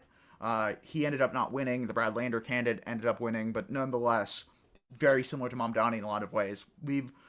He is someone who would definitely be in the running for Rising Star if he wants to be. We've actually worked with him on a couple issues before. He's very progressive. He personally has not 5051. I'm not speaking for 5051 here, speaking for myself. I personally endorse him for Congress, which isn't something I do very often, but he's a great guy. 5051 can do what they want to. But on the point there, Musab Ali was there the whole time. He's been there, I think, overnight at least once. Several other representatives have been there. But after Governor Mikey Sherrill tried to get in, things escalated, and they've continued to escalate. If we can get some of the recent live footage up, that'd be fantastic. Just to add, I mentioned the governor really quickly. The governor was denied entry to the Lenny Hall as of May 25th at 5:10 p.m. Don't know if she has returned to the area, but the governor of New Jersey tried to enter. I said no. Don't know if the senator entered or not, but it's a very big scene. There's also something going on in Adelanto. I'm looking at a 5051 Reddit post with regards to the situation in Delaney Hall and Adelanto. I don't know if it's the same situation there, but hold on. I wanted to add something. I believe, Hunter, you were mentioning earlier about Andy Kim, Senator Andy Kim. It's being reported by Sunrise Movement that he reportedly cut a deal with ICE that led to community members to break the picket line, allowing ICE vehicles to leave. So, from my Uh, understanding, that there's more of a story to that. I Okay. don't know the full details. Let me double check. I've been in conversation with some organizers. I believe that there's a disagreement in the organizer camp about how to read the situation. So I do not want to speak for any specific one, but I spoke briefly with Sunrise about it. It's their position, I believe. Well, not theirs, but organizers they were talking to on the ground, who I mean, there's an Ice on Ice coalition. There's so many different groups. I don't even want to say like who's who because I could be wrong here. Um, but like we work with Sunrise pretty closely, uh, and there's definitely a disagreement within the community on this. Some people have been from New Jersey and have been protesting there for much longer than this hunger strike. Some people are responding specifically to the hunger strike. There's different groups with different tactics. There's a diversity of tactics going on here. Some who have certain tactics are more supportive of Senator Andy. Some who aren't are more critical. I don't believe anyone here is. Everyone is at least a little bit critical of him based on his connections with APAC S groups. I don't know if it was APAC specifically, so I don't want to speak on that because Track APAC does include a lot of groups under that banner, not just APAC specifically. Um, what we do know for sure is that Andy got gassed and his hand was at least partially injured. He was still on the site, walking around and talking to people. He was trying to focus on the families and directly meet the demands of the strikers as much as possible. He actually still doesn't know what happened to his hand, at least when he was on the ground yesterday. I don't know if he's on the ground today. Um, some are concerned about spinning a narrative that he's hurting more than he's helping when he's helping more than he's hurting. But I also don't generally like to negotiate with fascists or terrorists. So, there is that. It's complicated. I'm trying to just give the nuance here because I am not on the ground and I don't know. And I've heard different things from different organizers, all of whom I believe are good people. So there is disagreement in the organizer camp about Andy. I will say getting tear gassed and rolling with it is kind of baller. And I wish that there were more representatives in California who would go that far. And there's some representatives who have been good on ICE issues that I think could go further. And they are just as bad, if not worse, than Andy on Israel. So, you know, I I'll give him I'll give him partial credit until I know more, and I think that's probably a fair read of the situation. Nonetheless, I do think he was trying to negotiate to prevent more violence by law enforcement in ICE, and he should know better than to think that would work. But also, you just got tear gassed, and people are getting detained at the protests. I can see him trying to save the protesters and trying to prevent more people who would be in danger from being put into a literal concentration camp. So again, it's complicated and these issues aren't simple. And I don't mean to be nuance, secret, better opinion haver because I have nuance. I just don't have all the facts on the ground. And I don't even know if all the organizers have all the facts on the ground. And if they do, well, they certainly disagree. And I don't know exactly why they disagree. The organizers that I've talked to are the ones who are a bit more sympathetic to Andy. I've spoken to both, but the ones that I know better are the ones that are more sympathetic. That doesn't mean that they're right, but it also doesn't mean that they're wrong just because they talk to a dumbass like me. So, up to you guys in the comments. Sound off if you think Andy Kim's doing a good thing by getting tear gassed and trying to help out the families, or doing a bad thing by negotiating to try to, charitably speaking, negotiating to try to limit ICE on protester violence. There were armored vehicles and borderline tanks being pulled up there, so Yeah. It's a pretty dicey situation for sure. If I may add really quickly, there's also a hunger strike going on at Delanto. I just searched it up really quickly. There's a detention center. There's a concentration camp at called Desert View Annex in Atlanta, California.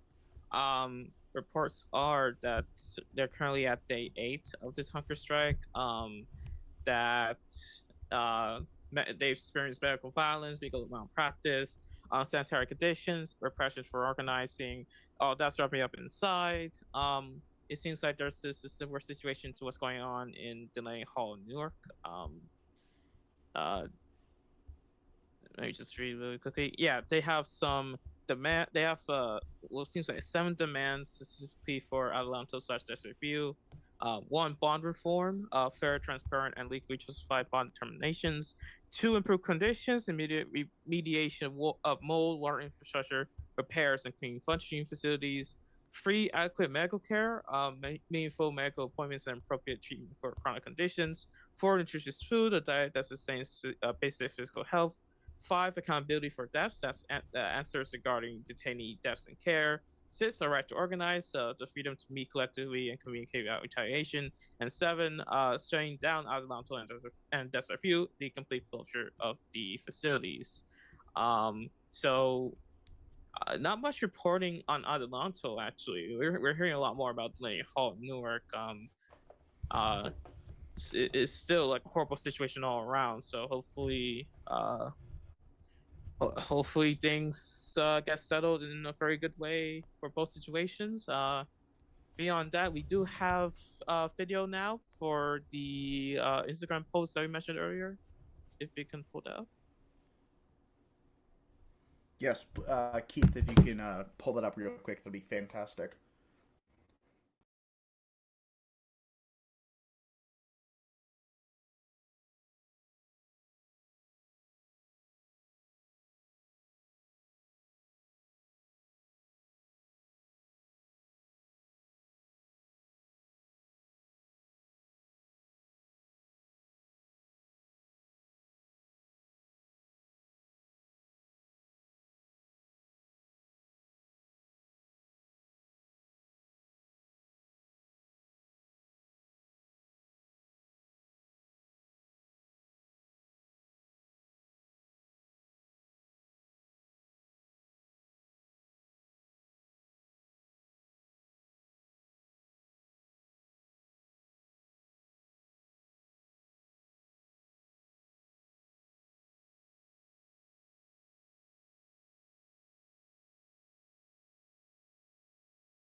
It's clearly the audio's not coming on the Twitch end.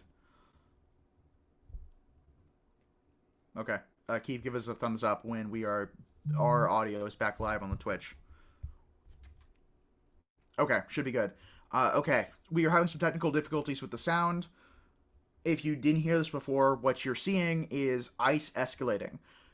ICE does not act in good faith. They are a law enforcement agency designed only to kill and destroy.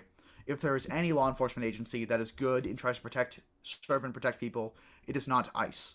Granted, I'm pretty biased against law enforcement after dealing with the LAPD and ICE in Los Angeles, so, take me with a grain of salt here. But what we are seeing is ICE escalating against protesters, much like we saw during the LA occupation, much as we've seen in Minnesota. We are getting reports on the ground from ICE agents, or at least one ICE guy who was caught on video saying it's going to hurt more, no problem. They're actively escalating against protesters who appear to have formed a human chain, walking arm in arm in solidarity with the people inside the concentration camp. I'm actually going to go live temporarily on our Instagram, just to give an update on the situation, because we do need to be sending people there safely, people who can handle it, and just going to let them know to a larger audience real quick. I also got a Substack with a special report on what's going on the ground, if I can share it on our chat really quickly. All right. Anyways, I've actually gone live on Instagram very quickly just to let people know, because what we are seeing right now is an emergency situation at Delaney Hall. What we are seeing is ICE is escalating actively at Delaney Hall in New Jersey, at the Delaney Hall Detention Center, better known as the Delaney Hall concentration camp. There's a hunger strike that's been going on for the this is the sixth day of the hunger strike inside of the concentration camp. The people inside of the camp, at least a decent portion of them, are striking after their strike leader and other people were transferred after it was promised there would be no transfers. They're striking for the immediate release of children, old people, and sick people inside of the camp because the living conditions there are frankly untenable, which makes sense as it's a literal concentration camp. Right now, we are seeing ICE escalate outside of the facility. ICE agents have been caught on camera getting ready to escalate, saying that this should hurt, there will be more, amongst other things. At the same time, protesters outside of the camp have formed a human chain, holding themselves arm in arm in solidarity with each other, in solidarity with the people undergoing the hunger strike inside the concentration camp, and most importantly, with everyone who is a victim of ICE everywhere. The people on the ground, I'm not suggesting you should put yourself in danger if you are not aware of the risks. However, the people on the ground are asking for more medical support. There are reports of ICE tasing people on the ground. As someone who was on the ground on the first day of the LA occupation, who was tear gassed on the first day, I know how ICE acts. I know how DHS acts. I know how law enforcement acts in this situation. They are not there to serve and protect. They are there to kill and destroy. People need to be careful. They need to stay safe. They need to stay together in groups. But the most important thing is to stand in solidarity with the people who are the most vulnerable, the people inside the concentration camps. The little girl inside an attic somewhere, writing in a diary because she's scared. So, again, if I was there in New Jersey, I would go out there and protest. You can believe me or not, but that's what I did on the first day of the LA occupation. That's what I did during the LA occupation. It's not a fun experience to get hurt and tear gassed by law enforcement. I don't recommend it. Don't do anything just to be cool. Don't do anything for aura. Don't do anything to seem more progressive or more leftist than your friends. But if you have medical training, if you're an experienced protester, if you know what you're doing, if you can stay safe, they do need more support and they are asking for more support.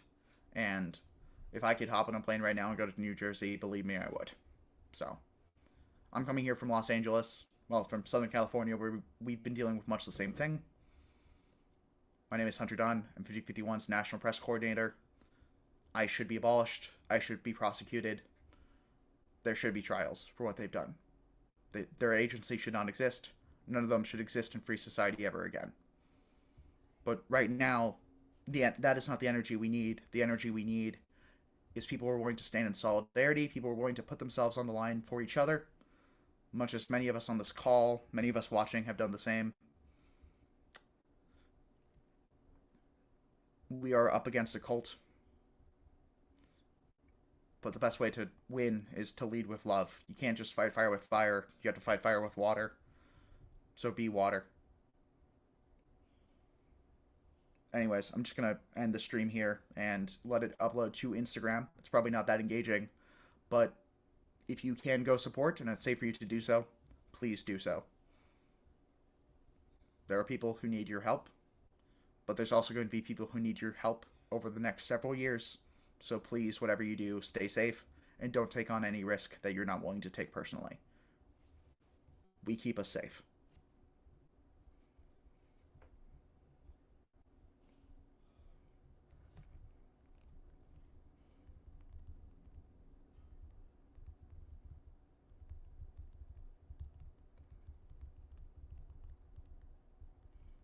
I'm offline now. I'm just back on Twitch. I had you guys on mute, so it wouldn't come in on my side. Apologies that got a little bit dark. Hopefully, I didn't say anything too irresponsible, but we should probably get back to election coverage in a second. But I do want to give everyone time to process and comment on what's going on down there in Delaney Hall. So I'm going to go on mute for a sec.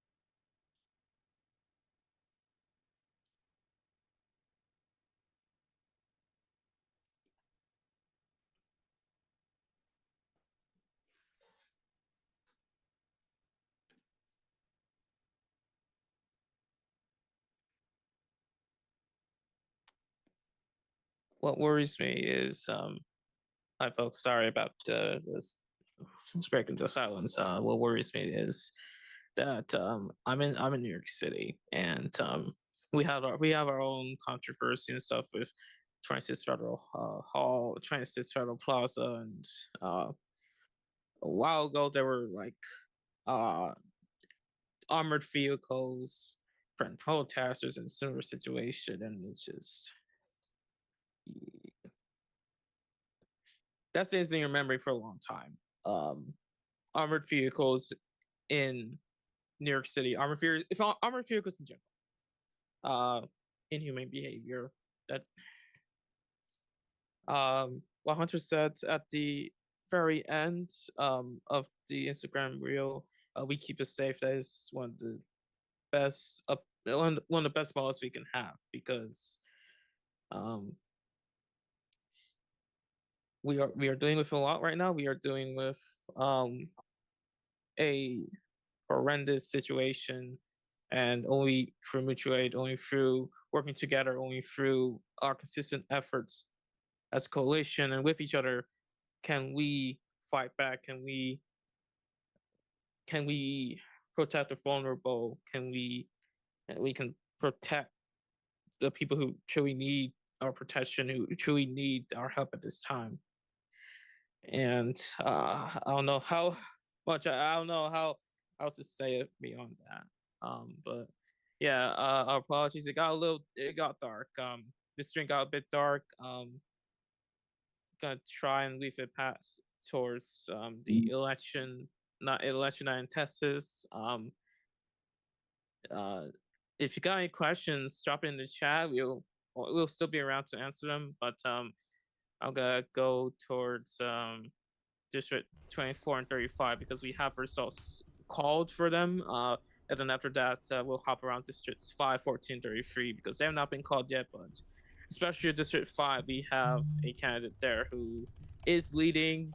She's like full, like 7 out of 7 on the renewed deal ranking. So I'll go quickly to 24, then 35 really quick. Texas House District 24 primary runoff. Kevin Burge has won with 78.9% of the vote, compared to TJ Ware's 21.1% of the vote, with 64.6% of the votes in. We currently have Kevin Burge at a 3.83 on the renewed deal score. The only two things that he's ranked that he has scored one on are remove the regime and build better tomorrow. He's half points on make billionaires pay, America for all, and Citizens United, and he's a 0.33 on any endless wars. Compared that to TJ Ware's 1.83 on the renewed deal score, with a full one on Bosch ISO, full one, and since United a half score removed regime, a 0.33 on Andy Endless Wars. And actually, we have him on a -1 for Building Better Tomorrow. Should we explain why we rank those folks like that?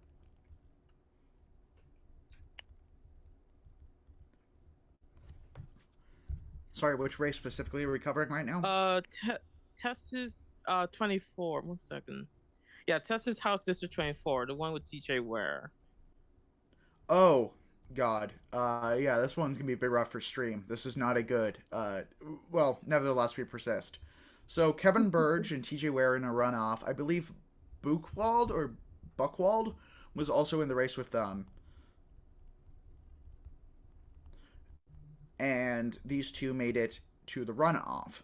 Now, this is complicated by the fact that I probably cannot fairly evaluate TJ Ware at this time because of the red flag. He is facing some pretty severe allegations of DV. I don't know the full details. I did see a video of what could be construed to be at least related to it. That doesn't necessarily mean, of course, that that is what happened. I don't know enough about the specific allegations to make a statement, but it's bad enough where it was talked about on live TV during their debates, and he issued a denial of it during the debates. So there's definitely some difficulty there, but he hasn't really addressed it otherwise. He, however, has had a very angry and demonstrative sets of videos online while talking about his campaign, unrelated to it. So the man does appear to have a bit of a temper. Again, that doesn't necessarily mean he did or didn't do anything, but it is something to note. So because of that, he did get some negative points from, if nothing else, from a credibility standpoint. When you're a Democratic candidate, when you're any candidate, and you have that kind of thing on your record, much as we were making fun of Ken Paxton for it, this can negatively affect you. And this can negatively affect the people around you, especially if he did do what he was accused of. And from my understanding, the allegations are credible. Sometimes you have to stop researching something for your own sanity. Kevin Burge, though, is seems like a pretty solid guy on the other side. He supports a public option. He's very strong accountability option. He, at the very least, wants to have stronger campaign finance reform and campaign finance laws. Not specifically naming ending Citizens United, but seems like a straightforward situation there. He stands against the war in Iran, is very defensive of Ukraine, hasn't said much about Gaza. It doesn't seem like it was a race that local Texas outlets were particularly interested in, so I just don't have a lot of candidates' takes unless it's really part of their campaign or they are funded by someone. He does support, at the very least, undoing the Trump tax cuts and stronger regulations on billionaires, on the wealthy, and on corporations, but it's not exactly like the most developed plan. Like, I don't know if he's in favor of wealth taxes, and he does have some strong stance to some local issues, but almost all of that is outweighed by TJ Ware, who, despite calling for abolish ICE and having some anti-Trump, anti-racial gerrymandering takes, and explicitly wanting to end Citizens United, he runs himself as a pretty strong conservative Dem. Seems like he might be taking on some of those positions less. I don't actually want to make that claim because I'm definitely biased against him here.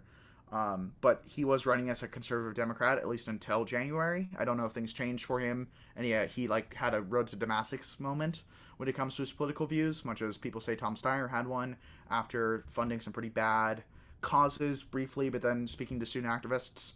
I do believe Steyer's conversion. I'm not sure I believe TJ Ware's, but there's also things weighing down TJ Ware here. Nonetheless, Kevin Burge seems like a pretty cool guy. Race has been called for him. Best of luck in the general election, Kevin. And I don't know what to say to TJ because, he's TJ. Yeah, honestly, when you have those allegations facing you, I mean, what can you say? What can we say? That's all I got, honestly, on TJ, where I'm gonna talk about District 35, the one with Maureen Galindo, the person who wants to throw Jewish people into concentration camps. That race has been called for Johnny Garcia. So not necessarily surprised. He was leading I believe from the outset actually, but with 69.3% of votes in. Our secret sources projecting that Johnny Garcia will win the Texas primary for District 35. He will be going up against Carlos Del Cruz in the general election in November. So I'm glad that I'm glad that Garcia won. I mean, he's not good on the Renew Deal score, but I mean, compared to throwing people into concentration camps, honestly, I'll take Garcia at that point. Like that's just out of the water at that point. Okay. Now towards district. Now we covered all the Democratic primary results that have been called for the House. I want to turn to District 5 really quickly because we have someone who has like top marks on everything, like 7 on the New Deal. Like she's like we have her as a gold star on the candidate spec sheet. So Hunter, you have some very good news. She is leading. Chelsea Hockett is leading with 54.2% of vote compared to Ruth Torres's 40.8% of vote, with 67.5% of the votes in. Again, Hockett, gold star.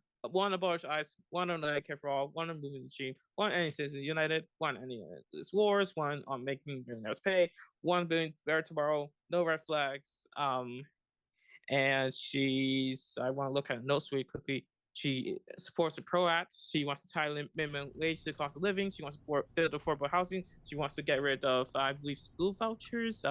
Yeah, that's for charter schools. She wants to prevent the defunding of public education to fund effectively private schools with no government oversight, which can be cool in some cases, but can also be schools sponsored by Coca-Cola or straight up teaching them like Nazi rhetoric sometimes. So like charter schools can be incredibly sus, and I think there was a study on John Oliver. John Oliver talked about where like a solid portion of them shut down after 1 year and weren't really functioning schools. So charter schools on the whole, not a big fan. Although there's some really cool like specialty charter schools out there, but in almost all of those cases, why not just have a magnet school instead? Sort of my take on that. Regardless, if you want to have a private school, great, more power to you. Why are we funding it with government tax dollars? Anyways, keep going. Just clarifying on what the shorthand there. Fair enough. She wants to build more public transit, pay teachers more. Me personally, I love public transit. My city has the best, subway system in the United States compared to like everywhere else, frankly. So to see someone want to build more public transit and also want to pay teachers more, that's amazing. That's frankly amazing. Our education system is not good right now, so we could really use the help there. And our public transit system around this country not good as well. So I promise you, uh, the public transit is notoriously hard with regards to getting federal funding and ha- getting it to like successfully through the door. So very very happy about that. She supports the Green New Deal and she is anti data center as well. Um, but yeah, Hunter, what do you think about Chelsea? Yeah, so the difference between Chelsea and Roof, there's two differences. One, Chelsea is very in favor of abolishing ICE. Roof does not have a stated position I could find on it. So, tie goes to not tie goes to runner there, but abolish ICE goes to the runner there.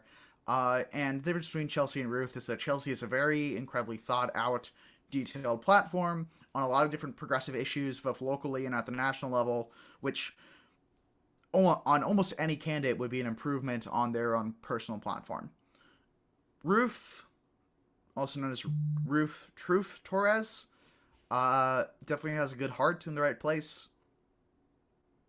Her writing and her policy platform outside of the big tentpole issues leave a bit to be desired there. I don't know the nicest way to say this, but at least now again, people don't often write their campaign platforms on their website, so I don't know what that says, but Chelsea's platform had a lot more hinges on the door frame, to put it lightly. I think that might be the best way to explain it.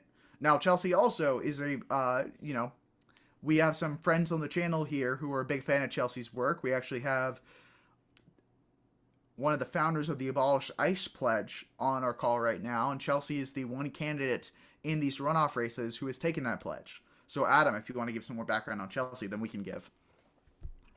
Of course. And thank you so much for giving me an opportunity to speak about her. So she took the pledge, I want to say it was maybe about a month and a half ago. So she was fairly early on in the process. And of course, we're very happy breaking into all 50 states. So getting into Texas was a very big deal for us. And especially seeing that she made it to a runoff was even bigger deal. But I do want to add in, it's a little bit of I guess, an outlier, you might say. But we do have a somewhat, I guess you might say, half foot in, half foot out pledge taker in Colin Allred. So he hasn't fully taken the pledge as of yet, but I've been given essentially a confirmation that this will be happening once if he does win his runoff race against Johnson.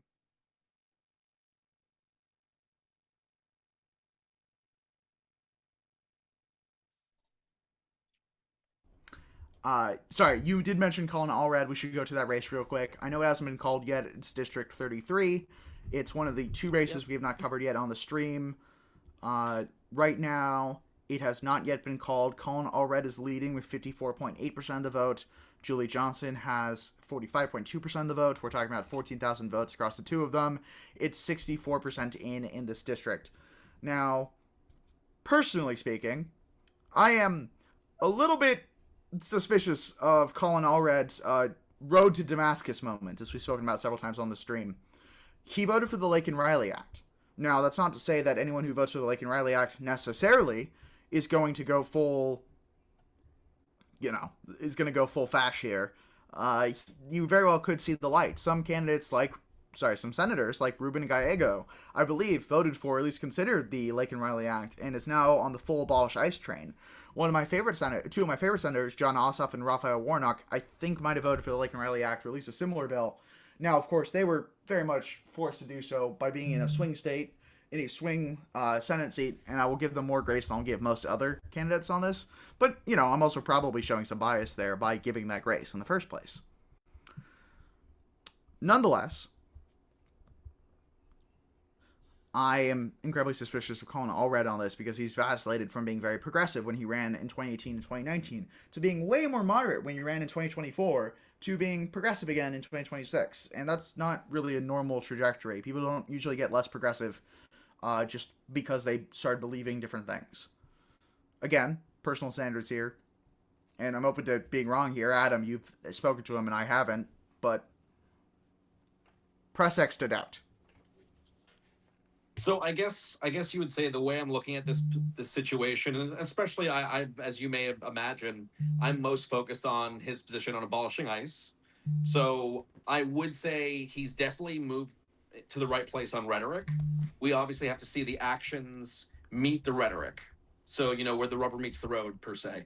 But based on the conversations I've had with both him and again, I'm spacing on the candidate's name. He didn't make it to the runoff. He came in fourth. He's actually the one who connected us to the point where we were able to have this conversation. So, again, I'm happy to see that he's changed his position and he's getting to a better position on abolishing ICE, which, as we've been very clear about, is the moderate position, and it should be treated as such. Yeah, I agree. Abolishing ICE is the moderate position. However, who specifically was that? I don't want to butcher his name. I want to say it's Zishan Hafiz. Okay, I want to be careful here because I could be wrong about this, but I remember that candidate got third or fourth in the primary. Fourth, yeah. Fourth.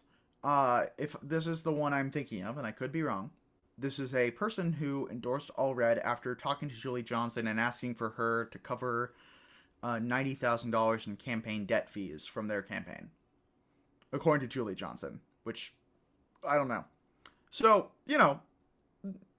again, this could be the wrong, one of us could be identifying the wrong person here. So it might not be this person, but there is a person who was in the race, polled within the top 5, but did not get to the runoff, who endorsed Colin Allred after, allegedly, according to Julie Johnson, who obviously is not an unbiased source, asked for some help with some legal and campaign fees. So,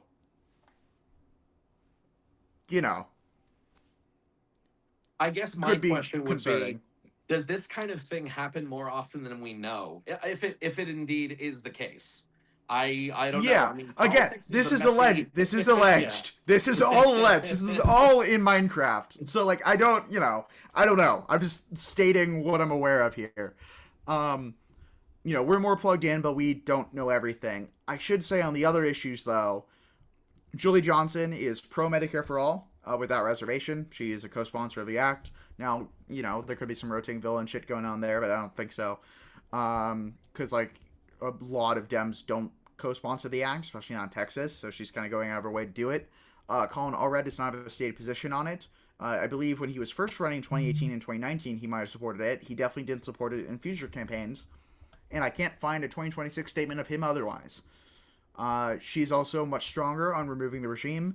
Colin Allred has said very little about it, but he did vote for impeachment in 2019, so I have to give him a bone there. He is stronger about overturning Citizens United than she is, full stop. He is endorsed by ECU for a reason, and Citizens United does endorse some candidates that I find questionable, but They don't ever not endorse someone in a race. That's better. Like, that's pretty rare, at least on the issue. So I don't know what's really going on there. But Colin Allred is very in favor of overturning Citizens United, and Julie Johnson's more in the we should ban congressional stock trading, but she's taking some heat for trading Palantir stocks, although she says it's a blind trust, she doesn't control it, and it's just her financial manager, and she said she only made $90 on the trade. So, again, there's a lot of vaguity here. There's a lot of vagueness in this race. So I can only go off of their... Sorry, I hate to interrupt because we actually are speaking about that race, and they have just called it. Colin Allred has won the District 33 primary against Joey Johnson with 54% of the vote compared to Johnson's 45.2% of the vote. Oh, okay. So I'll finish up really quickly the rankings here, but suffice to say, foreign policy and endless wars, both of them are good in Iran and Ukraine. Julie Johnson's not great in Gaza. Colin Allred is worse. Colin Allred was against an unconditional ceasefire, which the bare minimum is somewhere above that. So, not great. Nonetheless, it could be worse. He could be out there rooting for the genocide, like someone in District 14. Julie Johnson, however, Colin Allred has been explicit about taxing the rich more. Julie Johnson hasn't. She, generally speaking, has had better infrastructure and local housing policies. I didn't take too many notes on it. I also do note that Colin Allred did say some weird stuff about trans women in sports that he shouldn't have said, and that was very Gavin Newsom on podcast-esque. So, personally, if I met him, I would probably be bird-dogging him on that issue specifically, just because, I have a red line there. Now, granted, trans women in sports is basically about as far as you can go before you get completely thrown off my list entirely, because you could just be an ignorant doofus who's saying that shit. So I'm with what's happening tonight with ICE, I'm being less polite than I should be, but also I'm not going to be polite on this issue ever. So, yeah, trans rights are human rights. Also, women's sports science is 50 years behind men's sports science. Most of the differences between men and women in sports can be explained by that. Biological women, I'm using that in air quotes for a reason, have a better pain tolerance and other stats than men do, and that is with being half a century behind in sports science. Who knows how close they'll be, and if women will actually be ahead in some categories with that being fixed. They're already ahead in plenty of categories, and the reason why guns is separated between the two is because we lost Adam. I don't know where he went. I think he had a technical issue. When it came to the reason why men's and women's shooting sports have been separated is because women kept on beating men, and the men were unhappy. The reason why it's separated in chess actually has to do with discrimination and sexual harassment. It has nothing to do with skill and ability. It has to do with encouraging more women to play in a safer environment because it was made unsafe. As someone who DMs in D&D for mixed tables, to put it lightly, I'm very passionate about these issues and about inclusivity, to put it straightforwardly. Having that kind of position on trans rights is some fucking bullshit. So, Colin Allred, you can suck. Can't say that on stream. Colin Allred, you suck. So, at least on trans issues, and you should talk to some trans women who are in sports, because you could learn a lot.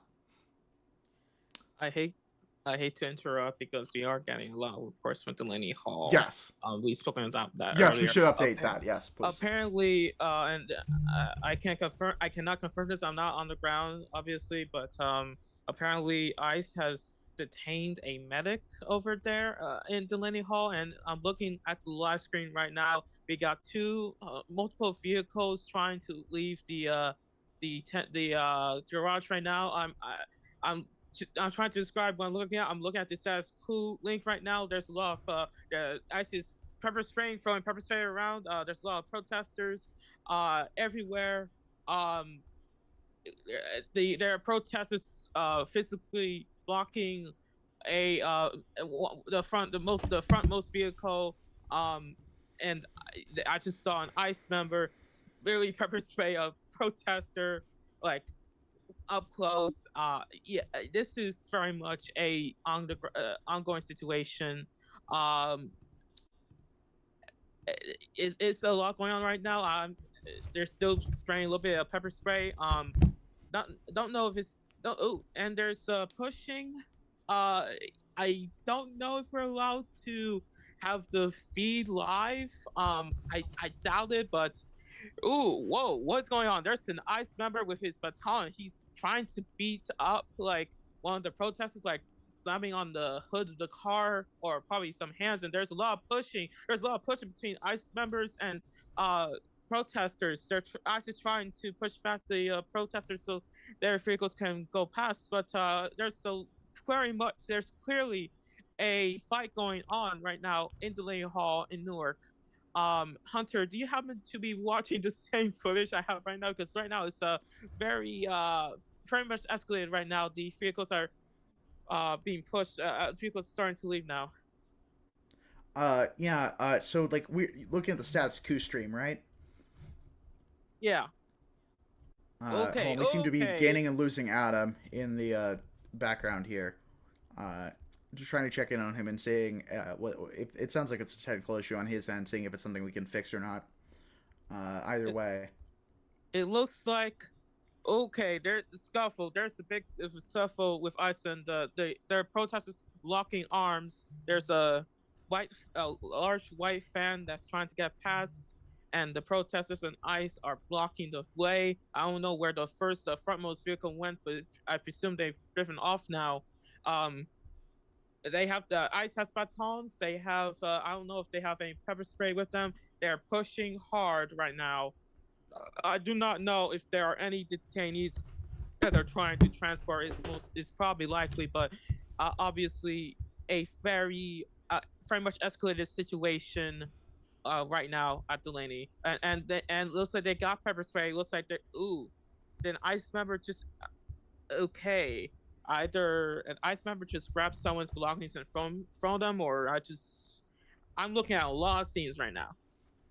Yeah. Okay. And For there's a transparency, yep. what is going on is we are looking at the live stream, the status quo live stream, which honestly, like, I might recommend you go towards if possible. Although, actually, Adam, hey Adam, man, are you good? We've been having some technical issues with you on the stream. Want to make sure you're doing all right.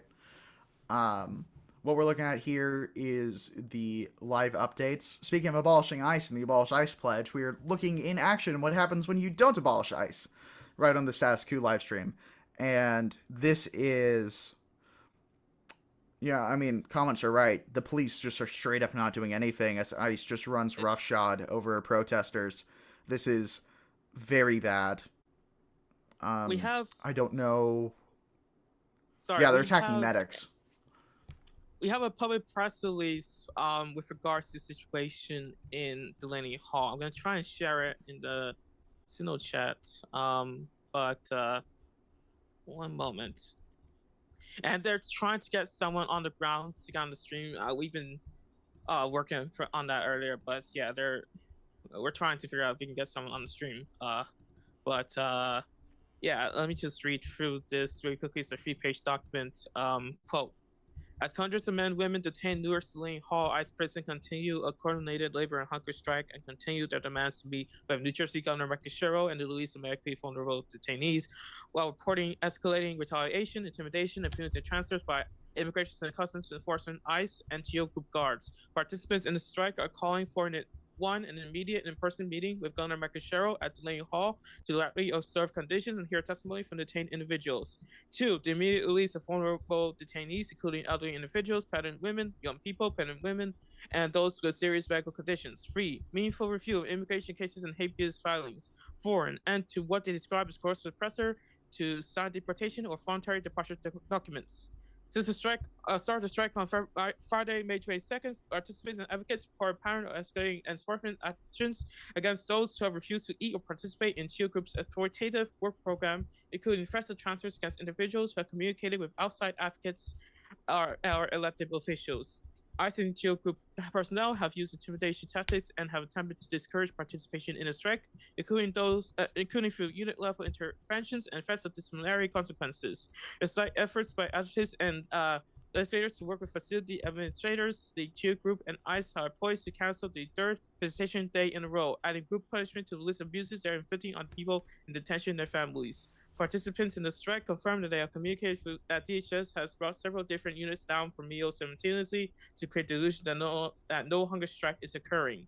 outside the facility, confrontations with DHS personnel, their demonstrations, including the use of pepper spray against Higher. protesters. Yeah, go ahead. Sorry, yeah. In the interest of time, we should probably not go through the whole press release. Yeah. Although we can put a link to it in chat. I do want to just take one quote real quick from one of the labor and hunger strike organizers. It is not quoted who they are. We plead that everyone hears our voices and our demands. We need someone with authority to come visit us and make a change for our livelihood. The immigrant officials would only talk to people in regards to voluntary departure or deportation, but now they're going unit by unit, asking our dislikes of the food and living conditions. What they're saying there is that the pressure is working, specifically saying that they are. The last thing that's said is we will hold our hunger strike until our voices are heard. We are fathers who don't want to be separated from our families. We admire and appreciate all the protesters outside, and may God bless everyone. That's the end of the very long quote from the anonymous labor and strike organizer, who they probably haven't named to protect them, as the leaders of the strike have been targeted, at least allegedly targeted, by ICE. And I say allegedly in the loosest possible term, in the way that O.J. Simpson allegedly did it. Just to be clear. They're targeting the organizers for sure.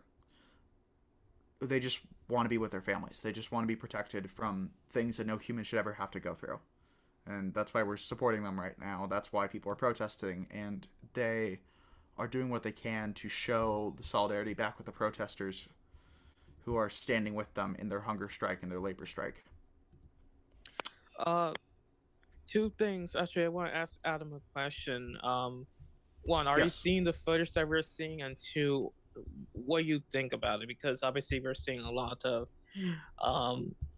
we're seeing a lot right now just from status quo, but definitely from Delaney Hall. So Adam, what do you think about what's going on at Delaney?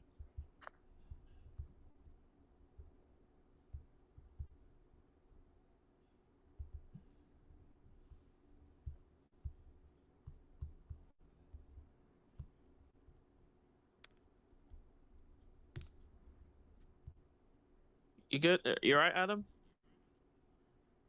Adam, we cannot hear or see you. Adam is in the Zoom, but we are having trouble connecting. Yeah. Keith, did you ever hear back from the organizer on the ground? I have not heard back from them yet, but we are going to see what we can do there. Oh, there we go. We have Adam 2.0. Adam, Having tech issues, man? Don't get me started. Just to be clear, my laptop is basically from probably like 1999 at this point. So this is all on my phone. So That's a miracle. Yeah. It's as clear as it was for as long as it lasted. Oof. I should repeat the question. We're seeing a lot of scenes going on right now at Delaney Hall, and we've seen a lot of action going on at Delaney Hall with ICE and protesters and with the hunger strike. What do you have to? What do you think about what's going on at Delaney Hall? And do you have any words for any folks who might be watching, who might be on the ground right now?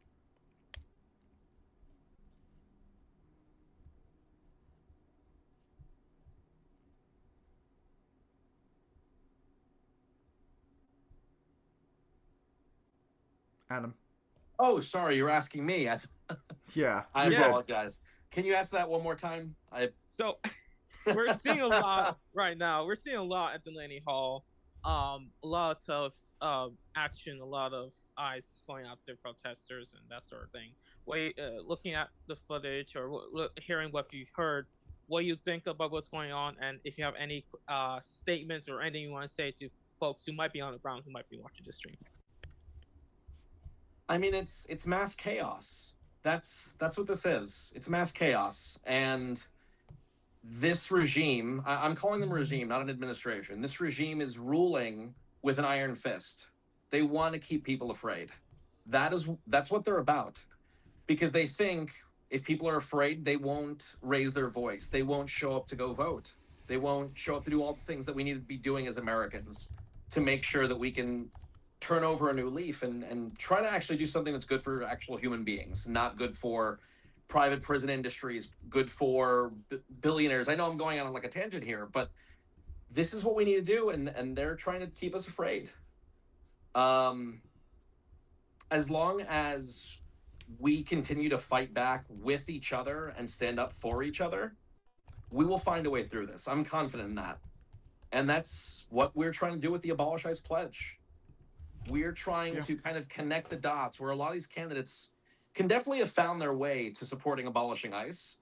But by creating this coalition, you can kind of feel that pitch just moving forward and just hopefully overwhelming the system that is severely broken.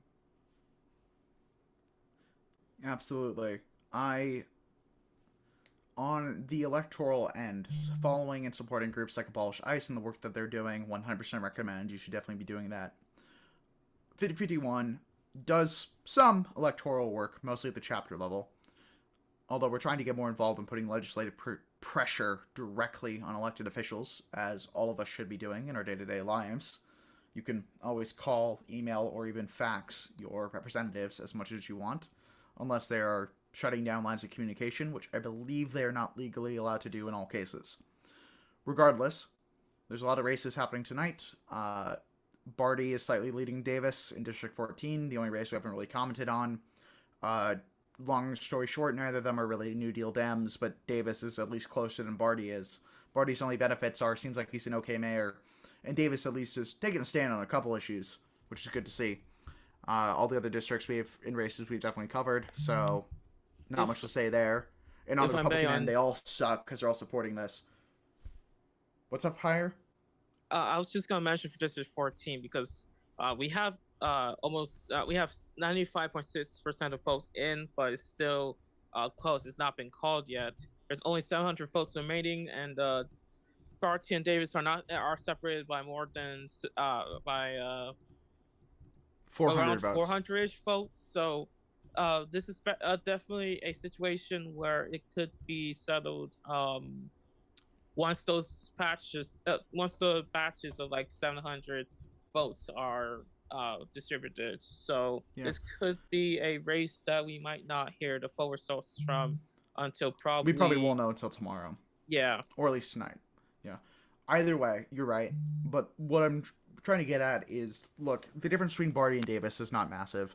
I would probably go on the side of Davis being a better option, at least on the issues that we are looking at here on the stream. But obviously that's not going to be every issue, so it's possible we're missing something. Regardless, Barty, why are you part of a AJC coalition and actively supporting a genocide? Not great. Regardless of that, though, when it comes to the mass mobilization angle, I don't want to call an audible, at least not on behalf of all 5051. I imagine there are going to be a string of protests in response to this outside of just New Jersey. What is important right now is to get involved in local organizing, right? Because this might be your neighborhood next. So it's Delaney Hall today. It was Minnesota weeks before. It was Chicago and DC. It was Los Angeles. But it's going to be places around the country. This isn't going to stop until we can abolish ICE, and that's going to be both legislative, and that's also going to be working outside the system. We have an update. The medic ICE took is a veteran. His name is Adam Marshall. This is confirmed and being shared on the ground with press. I think we need to call an audible. It's getting late. And to add, sorry, really quickly, apparently ICE was shouting ICE on the target and targeted him specifically. Oh, yeah, that's not shocking at all. ICE is actively targeting medics, much as they targeted journalists and medics during the LA protests. I'm going to share a story I don't often share, which is that I have many friends on the ground in the LA protests. I'm one of the lucky ones who was only tear gassed and not shot with rubber bullets. I have friends who have rubber bullet scars from shielding medics and injured protesters with their bodies, because they were being directly shot at with rubber bullets in violation to all law enforcement procedure. And this was not just ICE. In fact, it was mostly not ICE, and I'm not sure it was ICE at all. It definitely wasn't the National Guard. This was local law enforcement and also DHS. So when we say we need to abolish ICE, it's also holding every single one of those agents accountable for their crimes against humanity, for their crimes against the United States, for, I'm just going to say it, treason. This is getting late. We need to pull an audible here and send you guys straight to Status Quo's stream. So we're going to send you guys there for a server raid, and we're going to call this one a bit early. Most of the races that are interesting and can make a difference to help abolish ice have been called. Hopefully, Colin Allred is the Colin Allred who signed the Abolish Ice Pledge and not the Colin Allred who supported the Lake and Riley Act. Hopefully, Christian Menefee is really just cooler, younger Al Green. Hopefully, Kevin Burge is as cool as I think he is. Hopefully, Johnny Garcia progresses a little bit. Hopefully, Casey Shepard was deserving of the endorsement of Mario Flores. Hopefully, Hockett pulls out a win. And if not, Roof Torres is secretly the most anti-ice person we've ever met.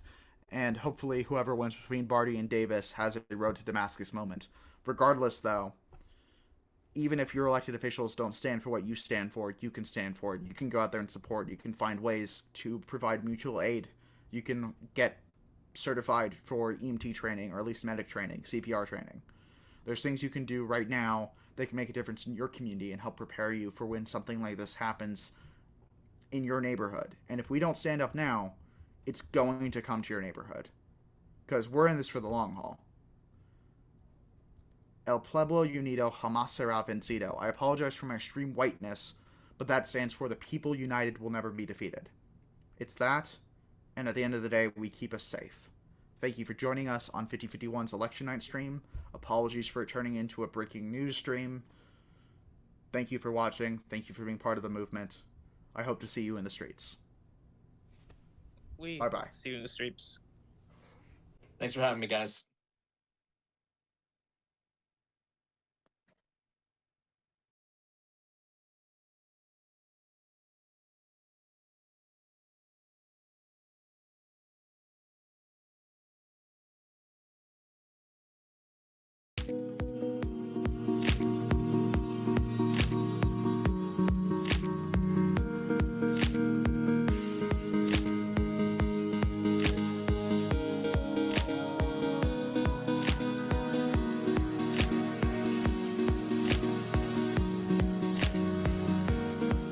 Do you ever get that feeling that you think you're gonna die when your heart's a minute beating, makes you wanna cry, when you feel you can't go on with this somber life, every time you get close to the top, you fall crashing down from the sky.